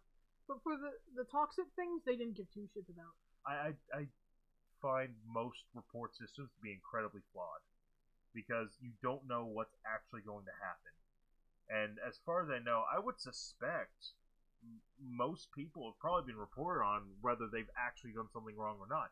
Mm-hmm. And that's another thing is there's so many variables. You don't know if the person is necessarily doing something wrong or on purpose or not, or if that's just the way they think it's supposed to be played, or if they're having like a bad connection problem, or their system just runs a little better than the system you're using, or something like that. Like there's a bunch of variables, and there's no way to dictate. So even trying to report someone can be a worrisome thing because you don't know if what you're about to report's legit necessarily. Yeah, like when I would play, I would get so upset because people would be horrible. That there were a couple times where I nearly cried. I got so angry, and Dren would come home from work because he was working somewhere different at the time, only to find me beyond pissed off, sitting there angry, and he'd have to tell me to let it go. You gotta let it go. Which, okay, I shouldn't have gotten that angry at a game. I get it, but there are a lot of people who are dicks on it. And at one point, I even had people who invited me to play, and even they were mean. Like, I got in game, and that was when I was a lower level, and anyone who knows me will tell you I'm not good with directions. And that's not following directions. I can follow directions to a T, if it's explained to me well. I mean, like, following map directions. I can't follow that to save my life. I need a GPS. And these people were trying to tell me who to meet in the game. And they're on mic. I didn't have a mic at the time. And she went, wow, she really can't find me? She must be fucking retarded. And I just remember feeling this sense of, that's so fucking rude. There's no call for that. That's so fucking rude. See, and I think that brings up another point about the experience you're having might not be the same experience that the other person having. It's kind of like you can't see through someone else's eyes directly. Yeah. What you're seeing and what they're seeing are two completely different things, even on what's supposed to be the same map or the same area. You know, like you're sitting in a chair and I'm sitting in a chair, and they're two different chairs. Yeah. We're looking at different things effectively, even though we're in the same thing.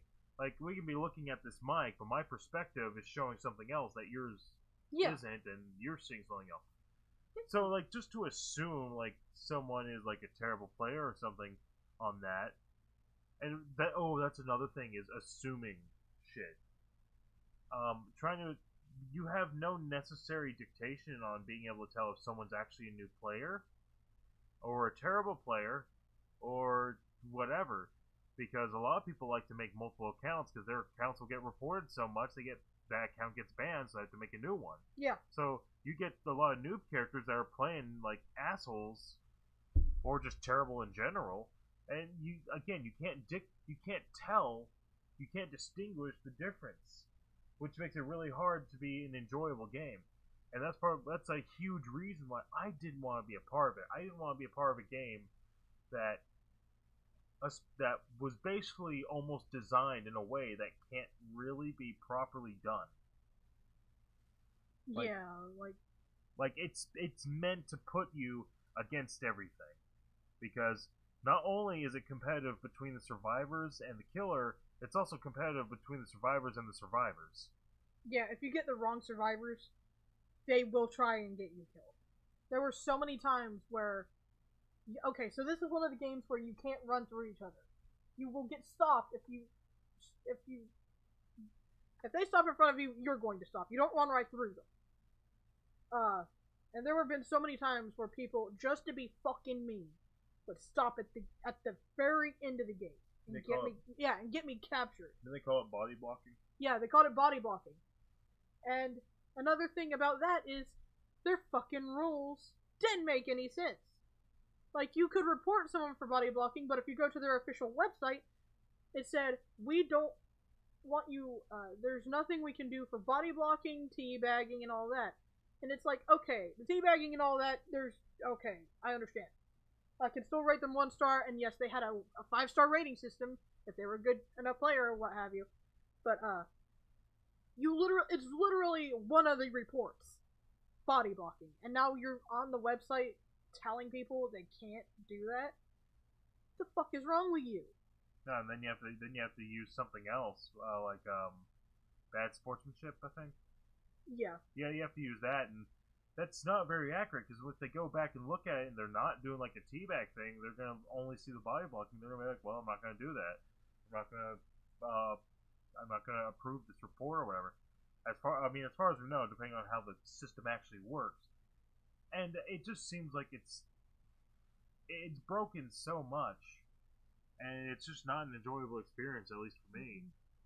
So I'm the main reason I kept playing, and I should have gotten out when I did, when I started having problems, is I told Dren Hatamata, and this is legit what I told him. You are about to hear what I told him. It's like an abusive relationship. When you win, it feels fucking good. But when you lose, and you get the really abusive people who are treating you like shit while you're on that hook, and some of them will be other survivors teabagging, literally pointing at you and then running out the damn door, and the killer is letting them, which you can report the killer for. You can't get the survivors at all for that shit, but you can get the killer because he's not doing what he's supposed to. It feels like someone's legit punched you in the face. It's essentially the Eminem lyrics, what was it? When it's good, it's great.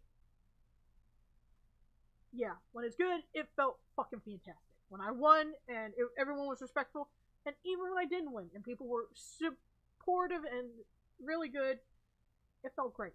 That was rare. Every time during near the end where just everyone was fucking mean, when I left the game, there wasn't one fucking game where everyone was just nice. I know there's a point where you were telling me that one of the reasons you felt like you had to play was because I spent money on it. Yes. And I was like, you should never feel obligated to do a thing just because I spent money on it. If you don't enjoy it, you're not having a good time, don't play it. Don't engage. That's like if someone was trying to force or someone was like, their kid was like, oh, I want to play guitar, and then they end up not enjoying playing guitar. That child shouldn't feel obligated to keep playing guitar. Yeah, just because his parents got him a $200 guitar or something. Like, Dren bought me the game. It was not free. It was like $38. There's cheaper than that. I don't know if it's $38. Maybe we got it on sale. I thought it was only like 20 episodes. I don't know. I might be wrong. But he also bought me outfits, and I felt like there would be times where I legit felt like my mental state was not good, and I would still force myself to play because it was like, all right, Dren bought me this damn game. At least show him you're playing it. And I would put myself through that mental anguish, and when I finally told him, he told me, no, don't do that. And yeah, I hate I got to the point real fast. I hated seeing the game on screen. No, baby. Huh. Leave my chair alone. Jerk. But yeah, like, it was one of those things where when I won or someone was nice, it felt great. But that was rare. Every other time, it felt like someone was just beating me mentally. And it got to the point where my day would be legitimately ruined. When I got done playing it, I could not pick myself up from that game. And then a few months ago, because I honest to God believe some good can come out of that game still. As much as I hate it, and I hate what that game has done, I believe that there can be good that comes out of that game. And then I saw what the developer said. And then I stopped believing. I used to look at art and stuff, even though I didn't play the game anymore. I have a Legion shirt. Legion was my favorite killer. Yeah, I know. Legion was my favorite killer from the game, and Cookie got me a shirt for Christmas after I stopped playing it. She had already ordered the shirt, which I'm appreciative of. I still love that killer and everything. Well, I mean, it's like you can still enjoy the aesthetic. Yeah. So, like, the concept of the game is still a cool concept. It was just terribly implemented. Like, the game just doesn't work in favor of the people who are playing it as a whole. But, yeah, she got me the shirt. She got me the shirt and everything. And then, I think it was a few months ago, what a lot of people don't know is when you go on Google and you look at certain things, or you go on YouTube and you look at certain things, they kind of track that, and they give you ads based on that. The algorithm. Yeah. And my phone showed me what the developer said, because I was looking at art.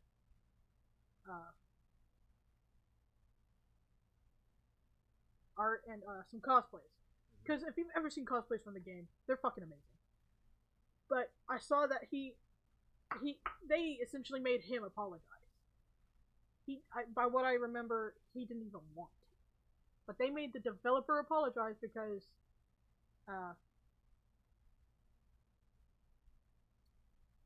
people in certain areas that were playing the game were saying that their game either was too slow, which was a serious issue, because it wasn't like, oh, this is taking forever. Yeah, no, I'm a grungy teenager, this is taking forever. No. It was legit, like, taking them 30 minutes to load a map. God. Like, it was taking them 30 minutes to an hour to load a damn map, and some people couldn't even get onto their accounts. And the developer said that he didn't want to hear it from them, and that their complaints were fucking boring. Talk about something better. Well, I mean, yeah, they'll get boring when it's the same shit over and over. That's a problem. No shit. Fix the fucking problem. Oh no, this was new. He just didn't want to deal with it. Oh. On that note, we've been streaming for 2 hours. I think we're ready for a break. Yeah, if I talk any more about fucking Dead by Daylight, I'm gonna... I hate... It's just gonna be a bad mood for the rest of the stream. After I heard what the developer said, it was just like, yeah. I have lost all faith in you as a person. Alright. He's fucking egotistical. Alright, well... It's alright, lovey. Alright, so when we come back, we'll start up on a new topic. Feel free to get something to drink, go to the bathroom, whatever. We'll be back in about 15 minutes. Enjoy yourself.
And we're back. Welcome back to the S&G podcast, where we talk about things and go on a tangent just for the shits and giggles. And here with me is my lovely special guest, my wife, Caltuna. How's it going, everybody? Alright, so we just took a nice little intermission. Yeah, Caltuna needed to. Alright. The next thing that you have to talk about, see where it goes. Pokemon Go. What do you want to talk about Pokemon Go? I'm just really proud of myself because I beat a gym weekly. I didn't know how to do gyms, to be honest. I didn't know how they worked or anything. Like, we went up to one, where we live, there's a cemetery nearby. And you could go to the cemetery and it has like 6 Pokestops. And I didn't know that on top of the gyms, there was a Pokestop. Which, by the way, a cemetery for a bunch of Pokestops and gyms? Choice fucking place. Yeah, there's like 6 Pokestops and 2 gyms in that one spot. But, I didn't know, and Dren got some things from it, and I was like, wait a minute. That's the cat if you hear popping. You don't, what is he on? It's on a bag! Ciao! That look of, it's a bag, shut up. Alright. Go ahead. There's a baby follow through over there. But, Pokemon so, Go gyms? Yeah. You spun the thing on top, I was like, wait a minute, wait. What's that? And you were like, that's a Pokestop on top of it. I went, what? Wait. What? Yeah, it's a Pokestop. And I was like, are you fucking kidding me? He went, no, you didn't know that? No! I've been sitting here thinking they were just gyms. And then after he took that, I ended up, before I even spun the thing, I took that gym. For the first time, I beat a gym, and it was all on my own, and I had no help. And I was like, yes! And it was like, this is awesome! And I beat that one. I didn't beat the other one that was there, because I didn't realize it was there, but... Oh yeah. I'm just proud of myself for that. That and I won my first... I was in my first raid battle a couple nights ago, and I ended up winning it and catching the Pokemon, which was a Latios. Which Dren kind of was like a little salty about, because he was like, you dick. You have Latios? Well, I was in a raid today, and I fucking lost. I mean, we won the raid, but I didn't get to catch Pokemans. I was kind of pissed off about that. Which Pokemon was it? It was Gengar. 1500 something combat points, and you know, it's interesting. So the original reason why we stopped playing for so long was because it lost its appeal real quick because there just wasn't much to the game except a ton of, you know, Pidgeys, Rattatas, and Yeah. I mean, my God. And at the time, there was a ton of Caterpies, I think. For me, there were a ton of Weedles. Yeah, Wheels and Caterpies. And that's like all there was, damn near. Yeah. And everything was real slow. Well, now it's years later, and they've added so much to the game, especially after the pandemic. Like, they added so much that way you could actually play a lot from home. Yeah. Like, you can log in 2 or 3 times a day if you never leave your house and still make progress on something. You know, there'll be Pokemon around you, likely, a couple. If you have a buddy put on, they can find gifts for you if you have their level up enough. You can always pet them, you can take pictures of them, which don't cost you any items. There's a daily box that gives you items every day. And like, this is all new stuff. When we decided to turn it on, we didn't find out till my brother was like, yeah, it's a thing. And we're like, oh, okay. And so we started playing again, how long ago? About a month or so? It's been a little bit longer. Yeah, we've been playing for a bit now. And now there's so much more to the game. There's events, there's research and shit going on. Yeah. I mean, I've been playing every day, literally.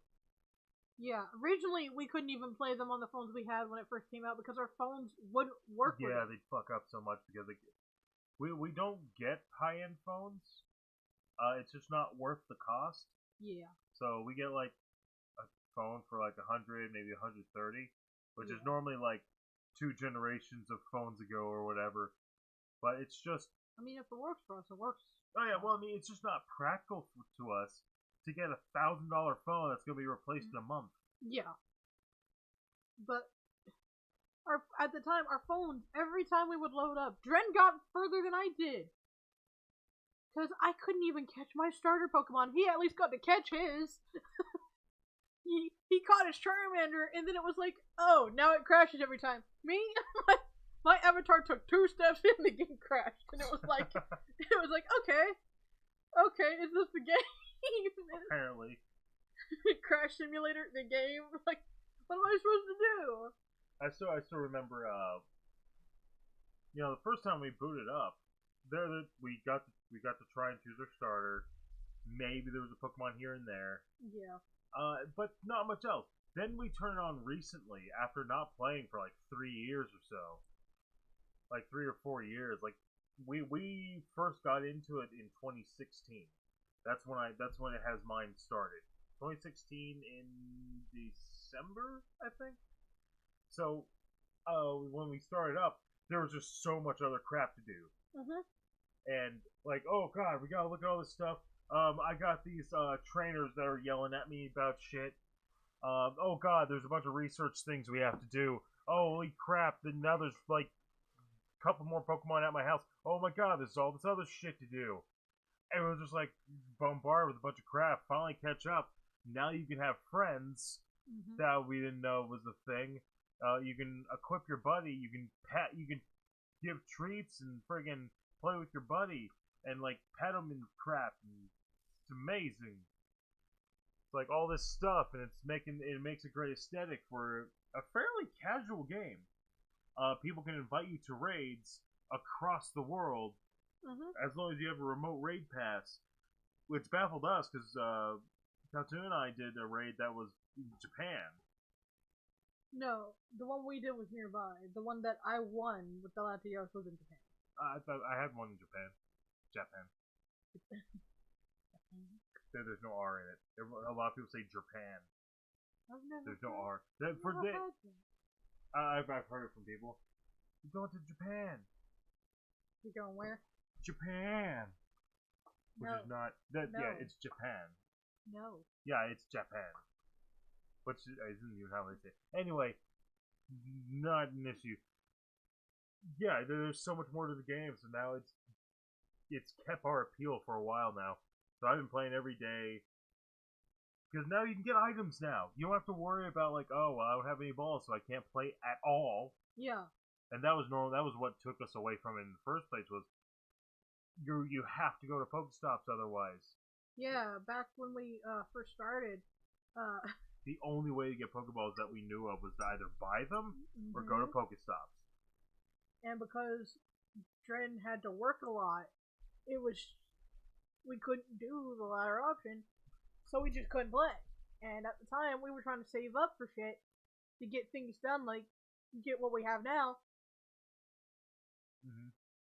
And sorry, the baby's doing something. But we couldn't buy Pokeballs, so that was also out. When we first started, it was literally that. It was just capture Pokemon. That was it. And there weren't many Pokemon to really see. There wasn't too many different ones to catch. Yeah, I think Grade A Under put it the best. Here is my Pokemon version of the Pokerap. Pidgey, Rattata, Pidgey, Weedle, Pidgey. Yeah, pretty much.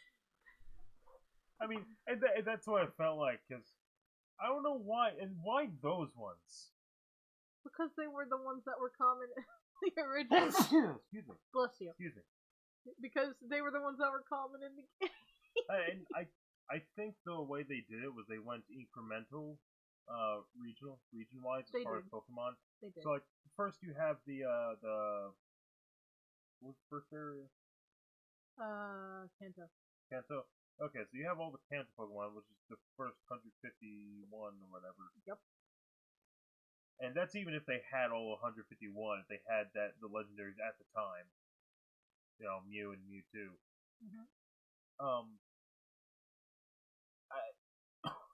Yeah, it was just like the same thing over and over. And like it did take a while to get boring, but when you don't have any items to use, you don't have any Pokeballs, so you can't play the game, which means all your other items might as well be worthless. But now they've improved it, so you don't have to go anywhere. You can still be an introvert and play Pokemon Go. Essentially, yeah. I know when I came back, it was like I got upset because I couldn't find a goddamn Weedle to evolve my Cocoon into a Beedrill.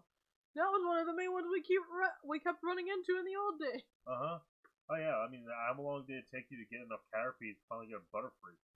Dear God, don't ask me. Like, my God, all of a sudden we can't find this book. Actually, we went a while. We didn't even see Pidgeys.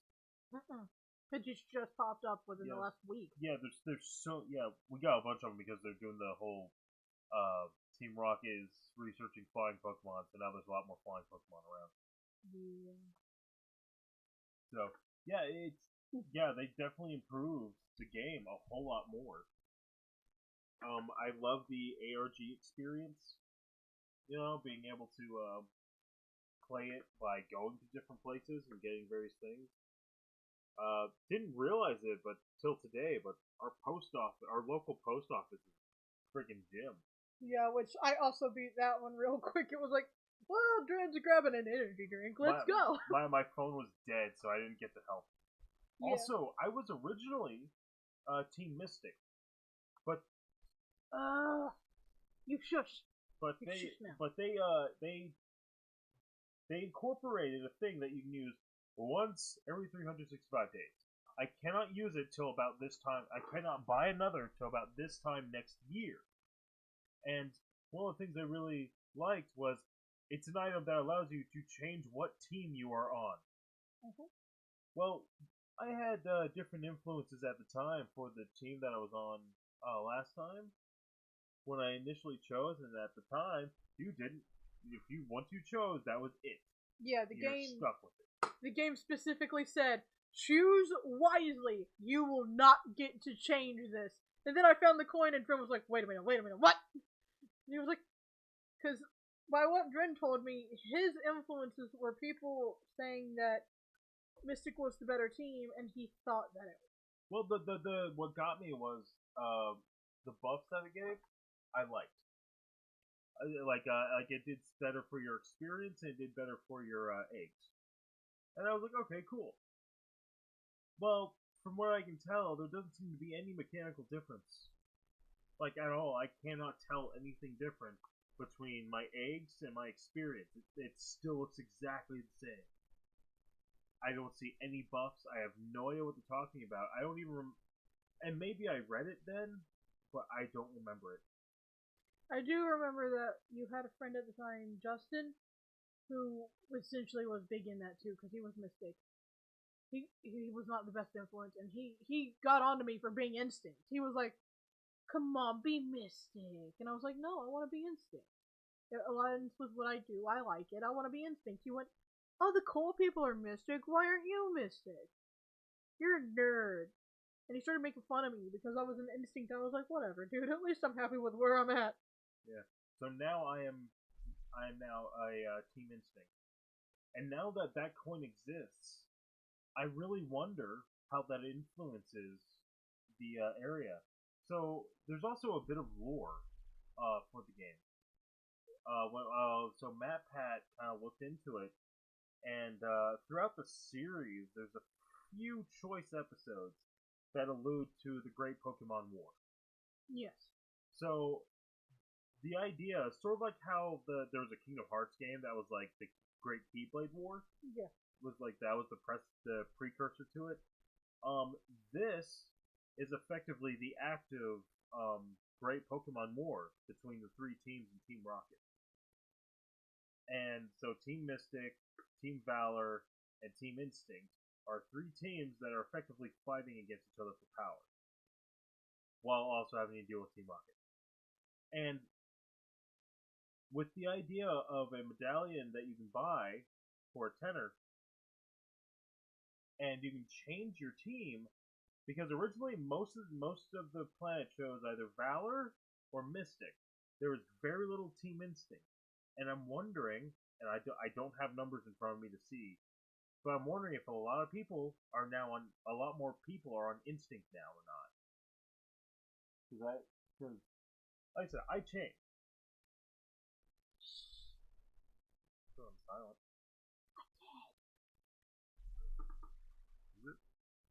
Okay, hold on.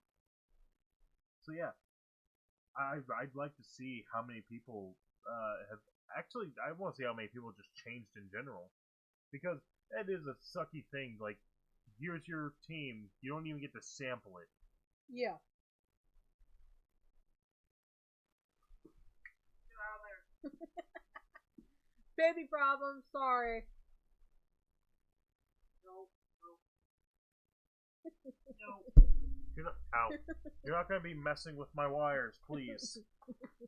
I just got them fixed up, nice and neat. It took me a while. I'll take her. So yeah, I really like that Pokemon Go introduced that fucking medallion. Now I want to know how it's influenced the players. What about you?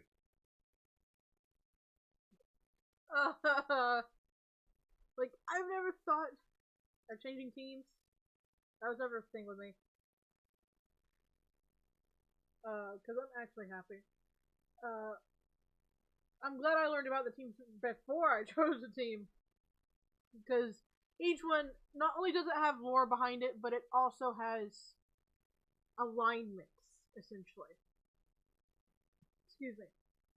So, Team Valor. Well, that's like an implied. No, this is like actual facts about the game. Okay. Team Valor, the red one, you go for that team if you focus mainly on power. Like, if gaining power is all you care about, really, Team Valor's the team for you. Team Mystic or Blue, that one's knowledge. If you battle with knowledge and try to learn the statistics of the battle to help you win, Team Mystic is your team. Sorry, there's a bug. And then, the team we're on, Team Instinct, yellow, is literally believing in your Pokemon, believing that they are the ones that are handling this. They're the ones in charge. They can do this. Just go get them. You believe in your Pokemon. That's Team Instinct, really. And that's how I feel. I believe in my Pokemon. I don't need power and I don't need knowledge. They can kick ass on their own. And now Dren's with me. Cookie's with me. I'm here with my instinct buddies. All by ourselves. Yeah. I mean, how would you feel if you found out that Team Instinct was now the majority? I would be like, took these guys long enough yet. Well, so I'm wondering if it'll go that direction, just because now that they have the ability to change, how is the dynamic change between teams? That I'm incredibly interested in that. That just sounds fucking neat.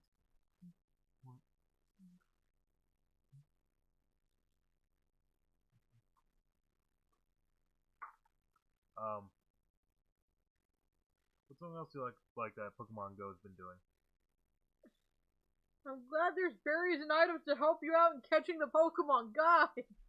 Like new Pokeballs? Yes. Well, this is how old the game is for us. When we first started, all there was Pokeballs. There was no Great Balls. There was no Ultra Balls. It was just here. Good luck. And if you found a really hard Pokemon to catch and you only had 5 Pokeballs and you ran out of those Pokeballs, guess what? You were fucked. You had no money left. You didn't have a Pokestop nearby. You're fucked. That's it. And now they have all these balls. They have berries. They have like modulators, and it's like, I could use this combination to help me get this. And it's like, yeah, I actually can use strategy. So thanks to the, if you share your Pokemon Go friend number on Twitter, you'll probably be friended by like 30 odd people. That's what happened to us. I got like 30 people. Caltuna got like 50 at the time, and our numbers dropped after that. But nevertheless, it's a ton of people, and it benefits you even if they don't send presents. It still benefits you to open presents and whatnot, or send presents. Which is really neat because not only that, we also got a bunch of experience because from friending them and then getting the first heart was like 3,000, getting the second heart's 10,000 experience per person. We're getting a bunch of items, so now we can actually play and still get a ton of items without having going like, okay, I got 3 Pokeballs and like 2 Great Balls from the daily box, so that's what I got to play with. Nope. You got a bunch of friends, you can send each other gifts, and hopefully you get a bunch of balls. And like I got up to like 115 balls, and then like 30 balls, 30 great balls, and then like 47 ultra balls or some shit. Like, okay, cool. Now I can use an incense, and use a lucky egg, and use the star piece, so I can get the doubles and stuff.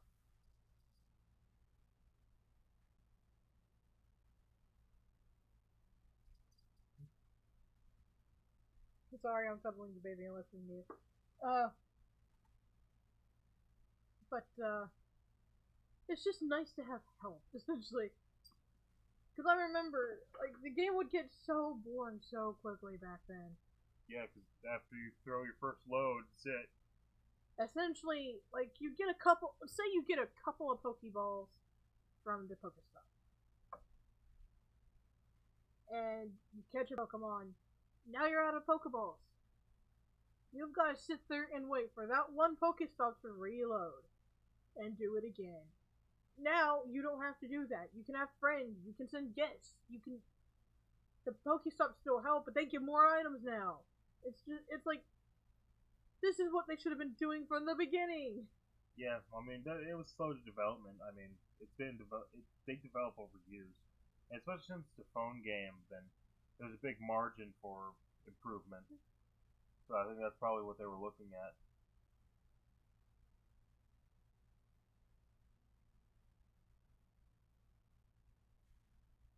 So, what about gaming platforms? Gaming platforms? What do you mean? You have written down gaming platforms. Oh, things like Like consoles?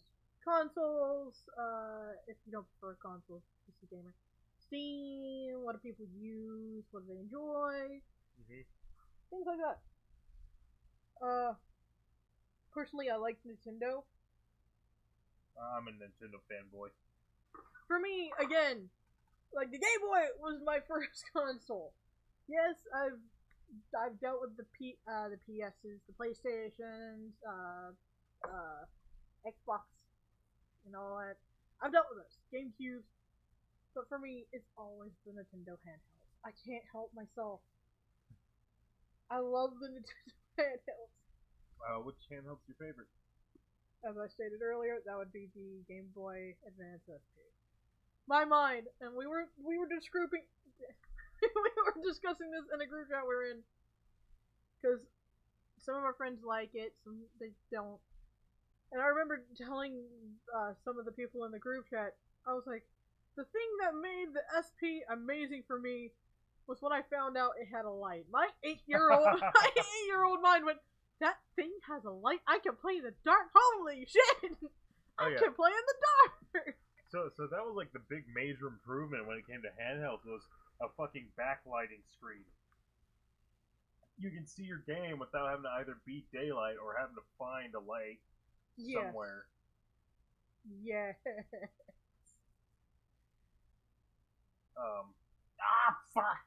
Cat! Why are you attacking my foot? Ow! Joe's attacking Daddy's foot. Damn it. Okay. I mean, for me, I was never too much into handhelds, unless that was kind of all I had to play, just because I liked the feeling of playing on a console on a TV better. I just like that. It's kind of how I grew up. And I mean, I had a Game Boy Color, and of course, any handheld is great on the road. You Oh know, yeah. Oh yeah. like I think that's one of the great things about the Switch is it's all in one. Basically, it's a handheld, it's multiplayer. It as long as you have it together, it always has two controllers, so it's always multiplayer. As long as you have games for it, it's portable. You can plug it into it. If you have a charging dock, you can friggin' plug it right in to another TV. I mean, it's nuts. It's awesome. So it's a handheld, it's a home console, all in one. Um, and it's just incredibly convenient, despite being a fairly underpowered system. I mean, it's got a lot of advantages. Yeah. It's just God. I remember. I remember so much. Oh, I'm sorry. I tried not to get emotional because I remember.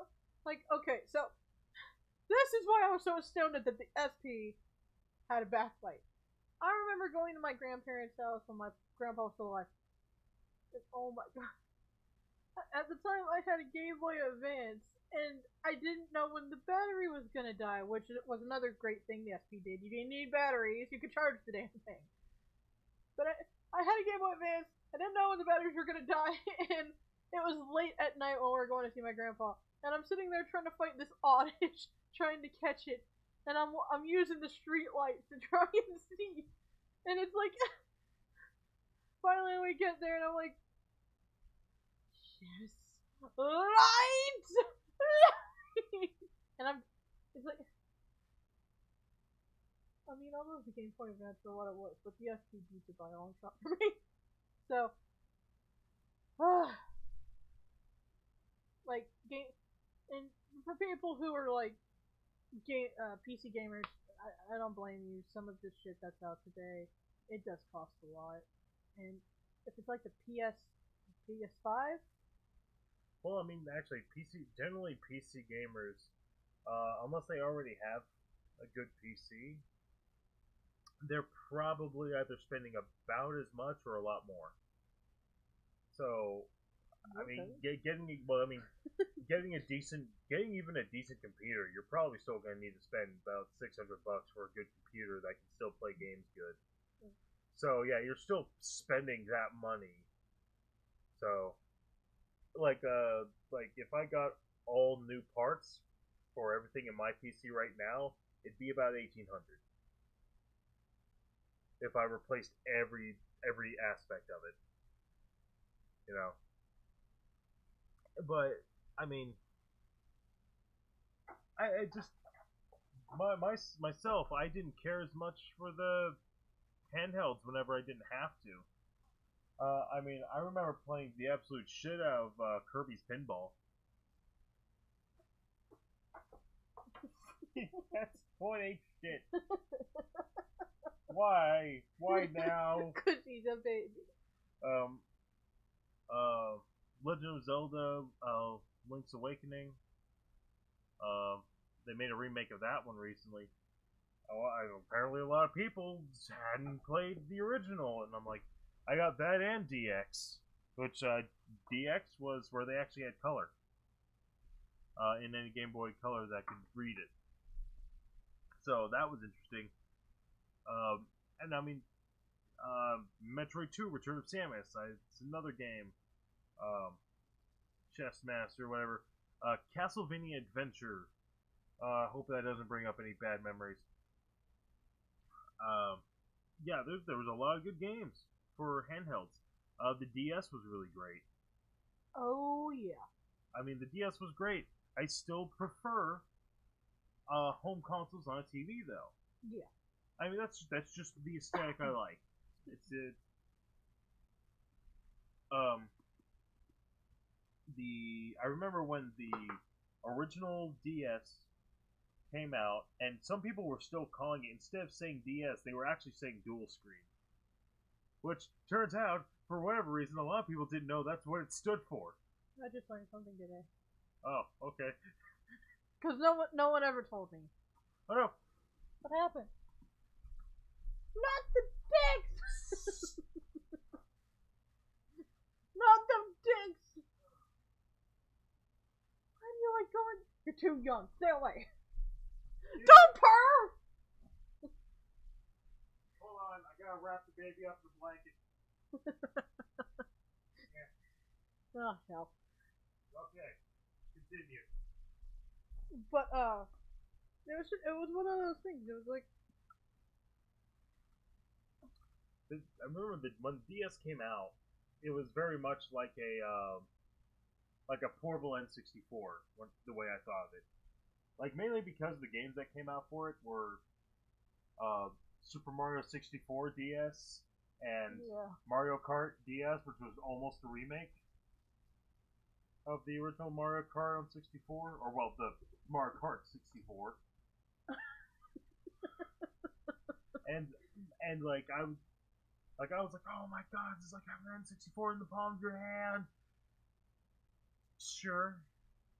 I can't remember what it was. I think it was a particular game that like just made it less appealing. Yeah. But one thing I really enjoyed was I played the shit out of Nintendogs, and I loved that crap. But I would get bored of it eventually, just because you're doing the same thing over and over, and at a certain point, progress feels impossible. Mm-hmm. Also, I ended up getting this action replay device that was already preloaded with a ton of shit. Mm-hmm. So I would get all the money and all the treats and access to all the different homes and access to all the puppies that are possible in that game. And I just already have everything. And like that may last a hell of a lot longer. But that's about it. I mean, it's an adorable game. I would say make more. I mean, they could make another Nintendogs type game for Switch, and I think it would work well. I mean, it still has a touchscreen. Mm-hmm. But yeah, the DS was freaking awesome. I loved that the original had the Game Boy Advance option. But yeah. what weirded me out was Game Boy games, not Game Boy Advance, but Game Boy Advance games, the ones that were square, not rectangular. Yeah. They did not work. I know. I tried. I don't understand because they're like the same size. They fit effectively the same way. Does not work. You can plug a Game Boy game in a Game Boy Advance, it'll work. You plug into a Game Boy Advance SP, it'll work. Not a Game Boy not a Nintendo DS.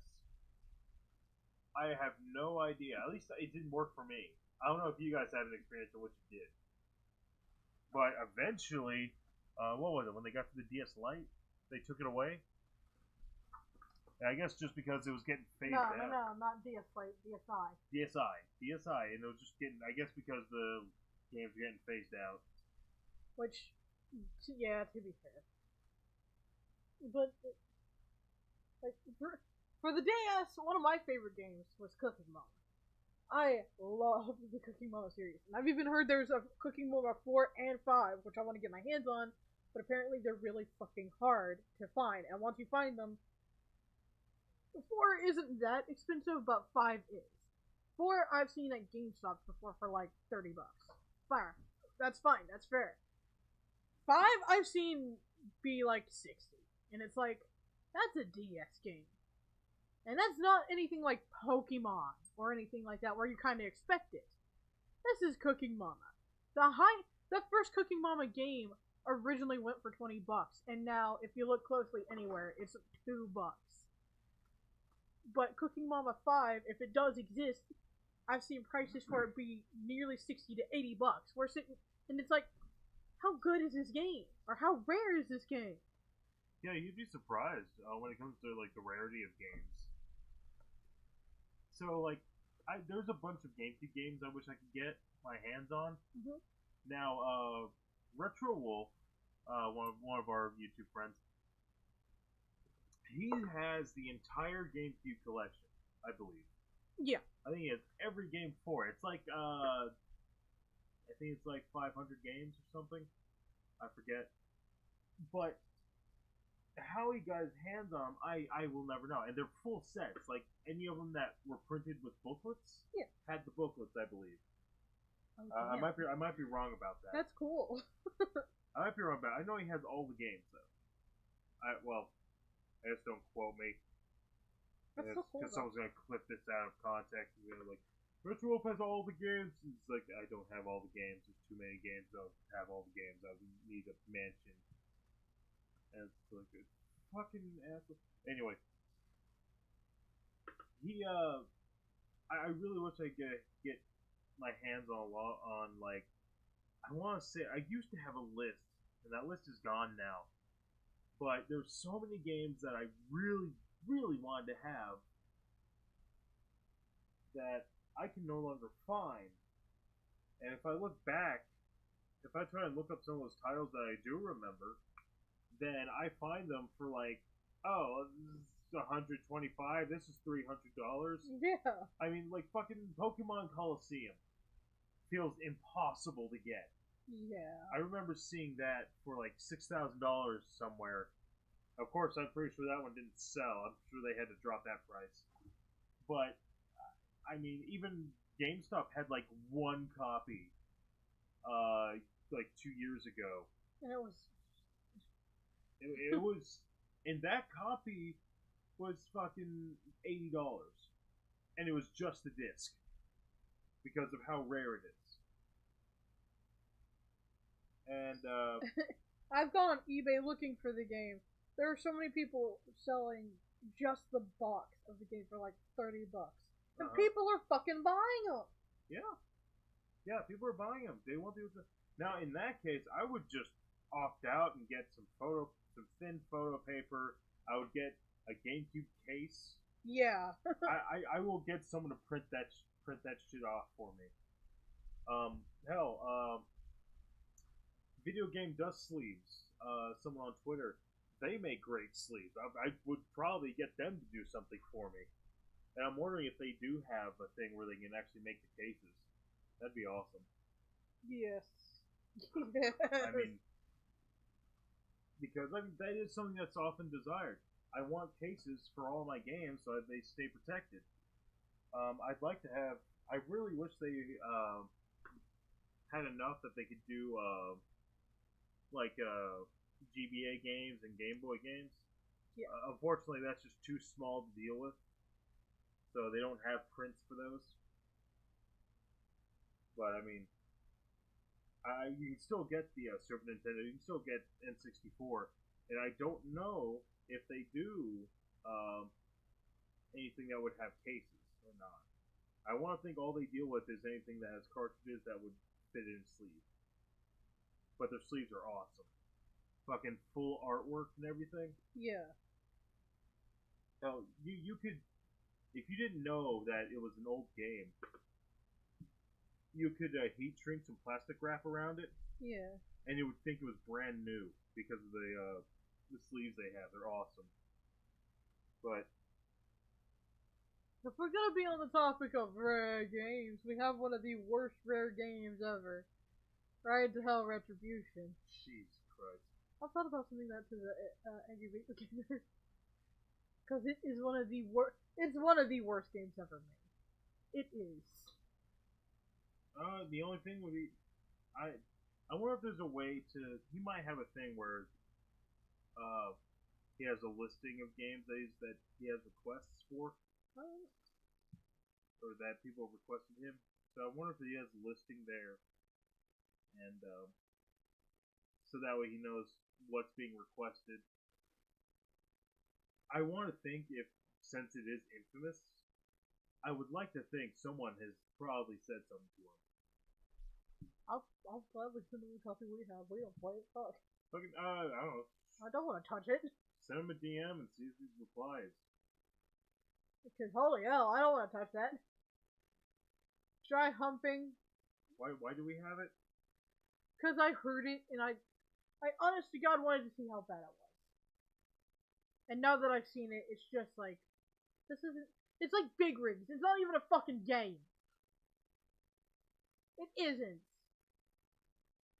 Big rigs. It's not even a game. Well, it's a game, but the thing is that it has things that can just. It just Google Maps. it has things that can just break the game permanently, and you have to like completely restart from the beginning and hope that it works out at that point when you get back to it. You don't want to have to redo half the game. Yeah. You don't want to have to do that 5 fucking times and hope that it works the 6th time. Oh my god. I mean, I'm already bad enough that I fucking got salty because I lost 4 hours of progress on a game. Don't make me restart shit that takes hours of work several times. Oh god. Sad part is had they truly worked on the game and had the game not look like essentially a stinking piece of dog shit, it could have been a great game. But the game is clearly run by, and I don't wish to be disrespectful, but I'm gonna say it. The game looks like it was made by misogynistic narcissists. It may have been. Well, okay, so here's the thing that I don't quite understand when it comes to the gaming industry is game testing. Now, from what I thought I knew, I thought they would take like they would have their own testers, and then they would sample independent people, like out like basically people on the street, like, hey, you want to test this game out?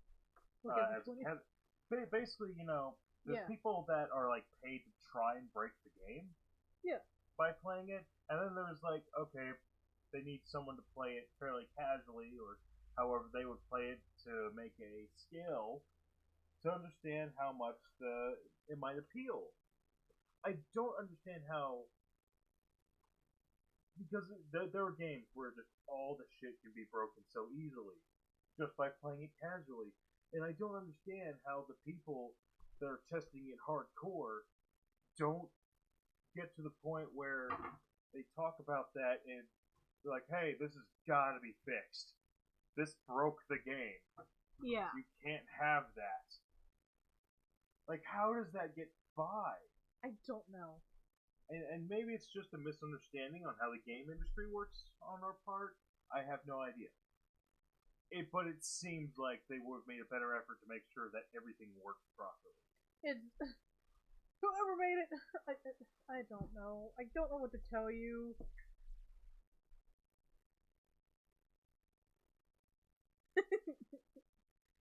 Uh-oh, the baby's in trouble again.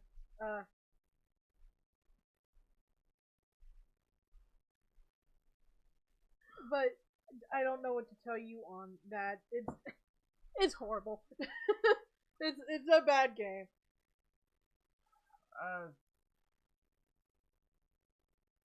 It's one of those things. I can see where the appeal could have been if the game fucking worked. If it works. Cat. And that would be the baby. No, baby's right here. Who was that? It was the big baby. Chow? No. Sarah. Okay. Look at the real baby. I'm thinking of like broken ass games. No, okay. So there's a lot of games that are made. Then they work fine, but you can break them. Yeah. By accident. Well, I had this one glitch. I wish it was at a time where I could have recorded it. So I was playing Simpsons Road Rage. Yeah. Where you are in a car the whole time. You don't get to walk around like in Hit and Run. But I was on Sunday Drive. Sunday Drive is like the free mode. You don't earn anything from it. You just chill playing, doing whatever you want, or practicing for the real thing. And somehow on one of the maps, I fell through the map. I have no idea how I did it because I couldn't recreate it, as of course. Not unless I was like a professional glitch guy. I don't know. Glitch gremlin. I guess. But I got under the map effectively. But so if you don't know how certain Oblivion, generally people call that Oblivion. So when you go into Oblivion, it can go a few different ways, such as in this one, it was like the whole skin of the map, the textures and everything. It's like I fell through the map, but I was still on the map, and the textures had like risen off. So like I would drive and I would be still hitting walls, and I could see the framework of the actual area. So I would have no idea where the hell I'm going, but I'd be driving. I'm like, okay, I'm going uphill. Oh, I hit a wall. It was just hilarious. I did finally get to a point where I was just driving straight forever. And then I was like, okay, I guess I finally left the actual map. Man, years ago, if I could have recorded stuff. Yeah. Man, so many glitches that could have been had. It's like, you get an item that you're not supposed to get, not because, like, you did a clever thing, but because it, for some reason, gave you that item. It broke where everything. It wasn't supposed to be. And that is, like, something... The way it's explained to me is there's things you can do that can change the value of what's supposed to be there. And when you change that value, it fucks the game, because once you get back to that chest, it changes a bunch of other things. Like, but you have this. This means you have to be at this point. Yeah. That's what some of these values are, I believe. Well, that doesn't always work that well for the game. That's how you beat Ganondorf with young Link. Yeah. Somehow. But man, another plat. Like, I mean, I don't know. Take a look back there and see our many gaming platforms. We got GameCube, we got Super Nintendo, we got an N64, we have 3 Wii's, we got PS4, we've got PlayStation 2, PlayStation Classic, Xbox 360, and we've got Switch. And then we have various handhelds. I mean, what would you say is your favorite besides, say, handheld? I don't know. I'm trying to think. I like the Switch because it has a lot of duality, I guess you could say. But, it would have to be, like, a tie between that one, the Xbox 360, and the PlayStation 2, because those were the 2 main games you showed me to play on when I first met you. Yeah. I always loved the GameCube. I love the aesthetic of the games. The games I had, like Super Mario Sunshine, Star Fox Adventures. Well, when I first got my GameCube, my first GameCube, it was a black GameCube, came with its own nice black controller, and it came with a copy of Legend of Zelda Collector's Edition, and that was most of my gameplay at first. So I was definitely heavy in Zelda at that time. So a lot of my experience is between the Super Nintendo and the GameCube, which makes an interesting dynamic when yours was mostly the handheld Game Boy and the PlayStation 2. Yeah. And I don't know, it's really neat when you start talking about the different consoles. Consoles are very vastly different. Nintendo seems to go with a different form, a different medium of media every time. Like, they've got Nintendo cartridges, and they have Super Nintendo cartridges. They have the Game Boy cartridges, Game Boy Advance cartridges. Yeah. Then they had the GameCube discs, which were like half discs, or well, they were like half the size, like mini donut size. Then they had full discs when they went to the Wii. Same thing with the Wii U, and now they're on cartridges. Yeah.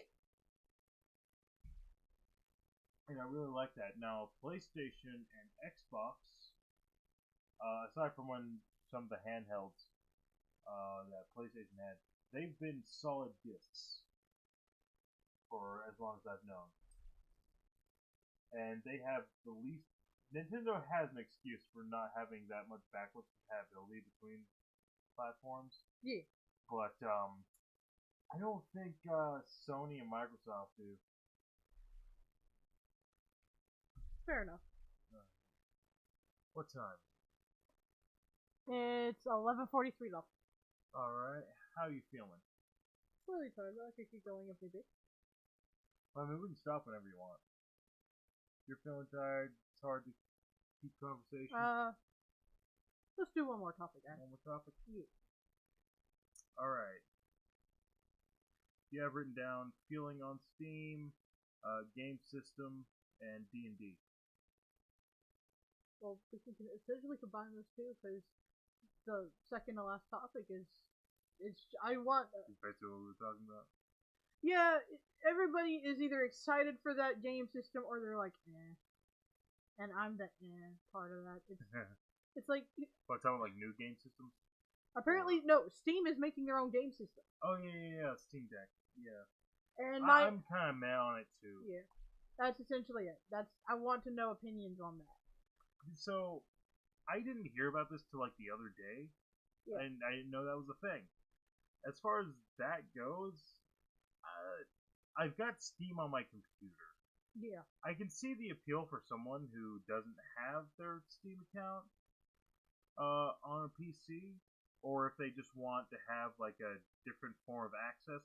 I don't know anything else about the Steam Deck. Yeah. I can see the appeal. Apparently, it's selling like crazy. Like there's a ton of pre-orders. Like anything else, I don't like anything right off the bat. I don't trust it because that's where all the bugs start out. And like, of course, you kind of need some of those people to do that. Yeah. I'm sorry. I don't want to be one of those people because I don't want to get the buggy system. I'm sorry. Normally, they'll do a thing where they make sure and get it fixed. Like I think there's a warranty thing. Yeah. Generally, that I think you actually get extra warranty. Yeah, but it still sucks. Yeah, it still sucks. You don't want to, especially at the fear of losing progress and data. Yeah. My God. Yeah, I thinking about Steam Deck. It's probably something I really wouldn't mind getting if I didn't already have a PC where I can play Steam games already. Yeah. If someone has a Steam account and they don't want to rely on their computer, okay, sure. Otherwise, I see it like it doesn't seem as practical. I'm not sure how powerful it's actually going to be for a lot of the Steam games when a lot of people like to play them at super high performance. Yeah. And not everyone. I mean, there's a ton of casual gamers on Steam still. Yeah. But there's a lot of super competitive ones. I think PC and overall Microsoft has a lot of very responsible for a lot of the very hardcore competitive people. Let me know if I'm wrong in the comments. But I don't know. I just don't see the Steam Deck being that popular after it comes out. I don't see it being that practical, and almost everyone that has Steam has it on their PC. And if the Steam Deck isn't as powerful, then the more hardcore people the hardcore people mostly probably were the ones who actually pre-ordered it, on the whole anyway. And if it's not as powerful as the computer they can use, unless they're just playing their casual games or practicing or something, I don't think they're gonna like it.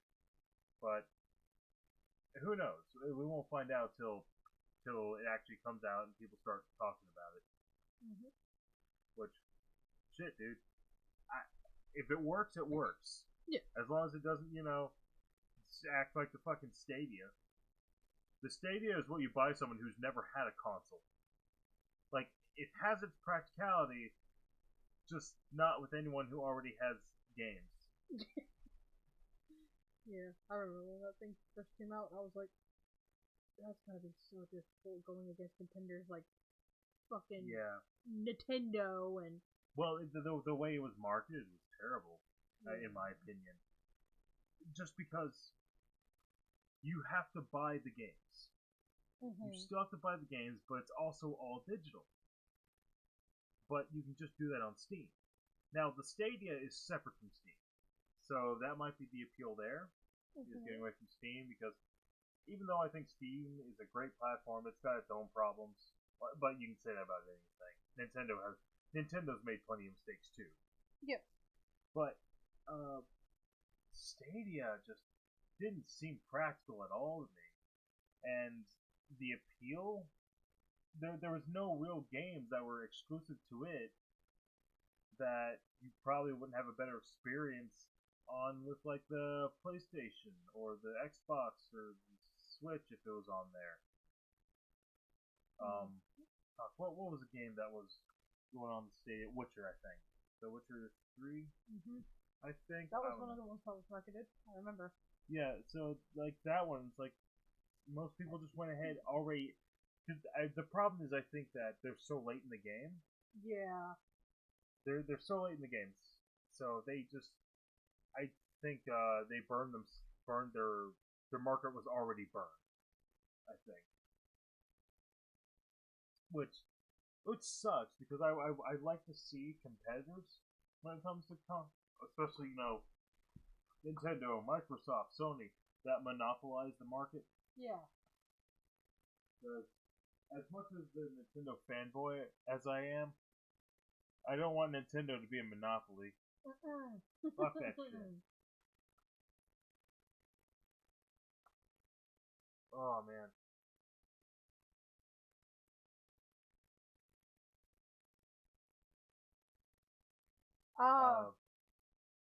So, what? Sorry, the cat's kind of freaking me out. So, I don't know. What was your initial thought on Stadia? I thought it's probably gonna die within the year, which it proved me wrong. It lasted a little bit longer, but about 2 years, about 2 or 3 years. And people, I mean, it still has its service, and I don't know what the numbers are on it, but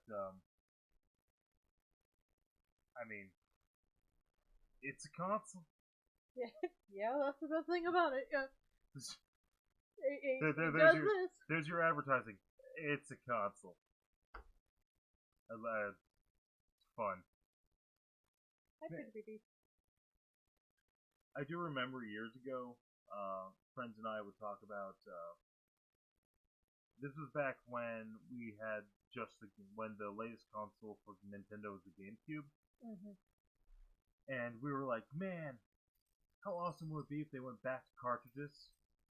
They could make them smaller. They could put more on it. It would run great. Years later, did we know this Switch would come out? I swear they fucking went back in time and stole our ideas. Because we had the same thing with when Super Smash Bros. Came out. The first one for. So one of the things we were like, oh man, wouldn't it be awesome if there was like a game that had all the video game characters that we love fighting each other? It'd be like Mortal Kombat, but with all our favorite characters. Lo and behold, Super Smash Brothers comes out for N64. And then later on, Super Smash Brothers Melee, which I have. Which I played a ton of. Fucking get out of my ear, Nintendo. And I'm really wondering what will happen after the Switch as far as a totally new console. I would like them not to make one anytime soon. I'm sick of consoles coming out. Mainly because the graphical nature of consoles would last a lot longer. Like, them trying to perfect it has a much bigger margin in which to do that than, like, say, the Super Nintendo did Super Nintendo was mostly pixelated. So you could get an art style and perfect it and make great games. Whereas the art styles and the development now is pretty complicated and often a ton of work. So fucking just let the consoles live. Let the consoles live longer. I know it'll still be like 2 decades before there's new consoles. That doesn't have to be a bad thing. Alright. We've been on for 3 hours, pretty much. You got anything else to say about the whatever? Yeah. Nah. Alright. We could save D&D for another time. Yes. Yeah, if we want. Alright, so thank you, Caltuna, for being on. Thank you for marrying me. I very much appreciate that. I'm glad to have you on. It's an honor to be here. Anything you want to say? Yeah. You want to show out your channel? It's already in the thingy. I also got. You can find her. You can find Caltuna's channel both in the chat box and the description below. It was an honor being on. Thank you for watching. Alright. Move this. Alright. Thank you so much for watching. Feel free to like, comment, share, and subscribe if you want to be my buddy. And always remember, you have potential.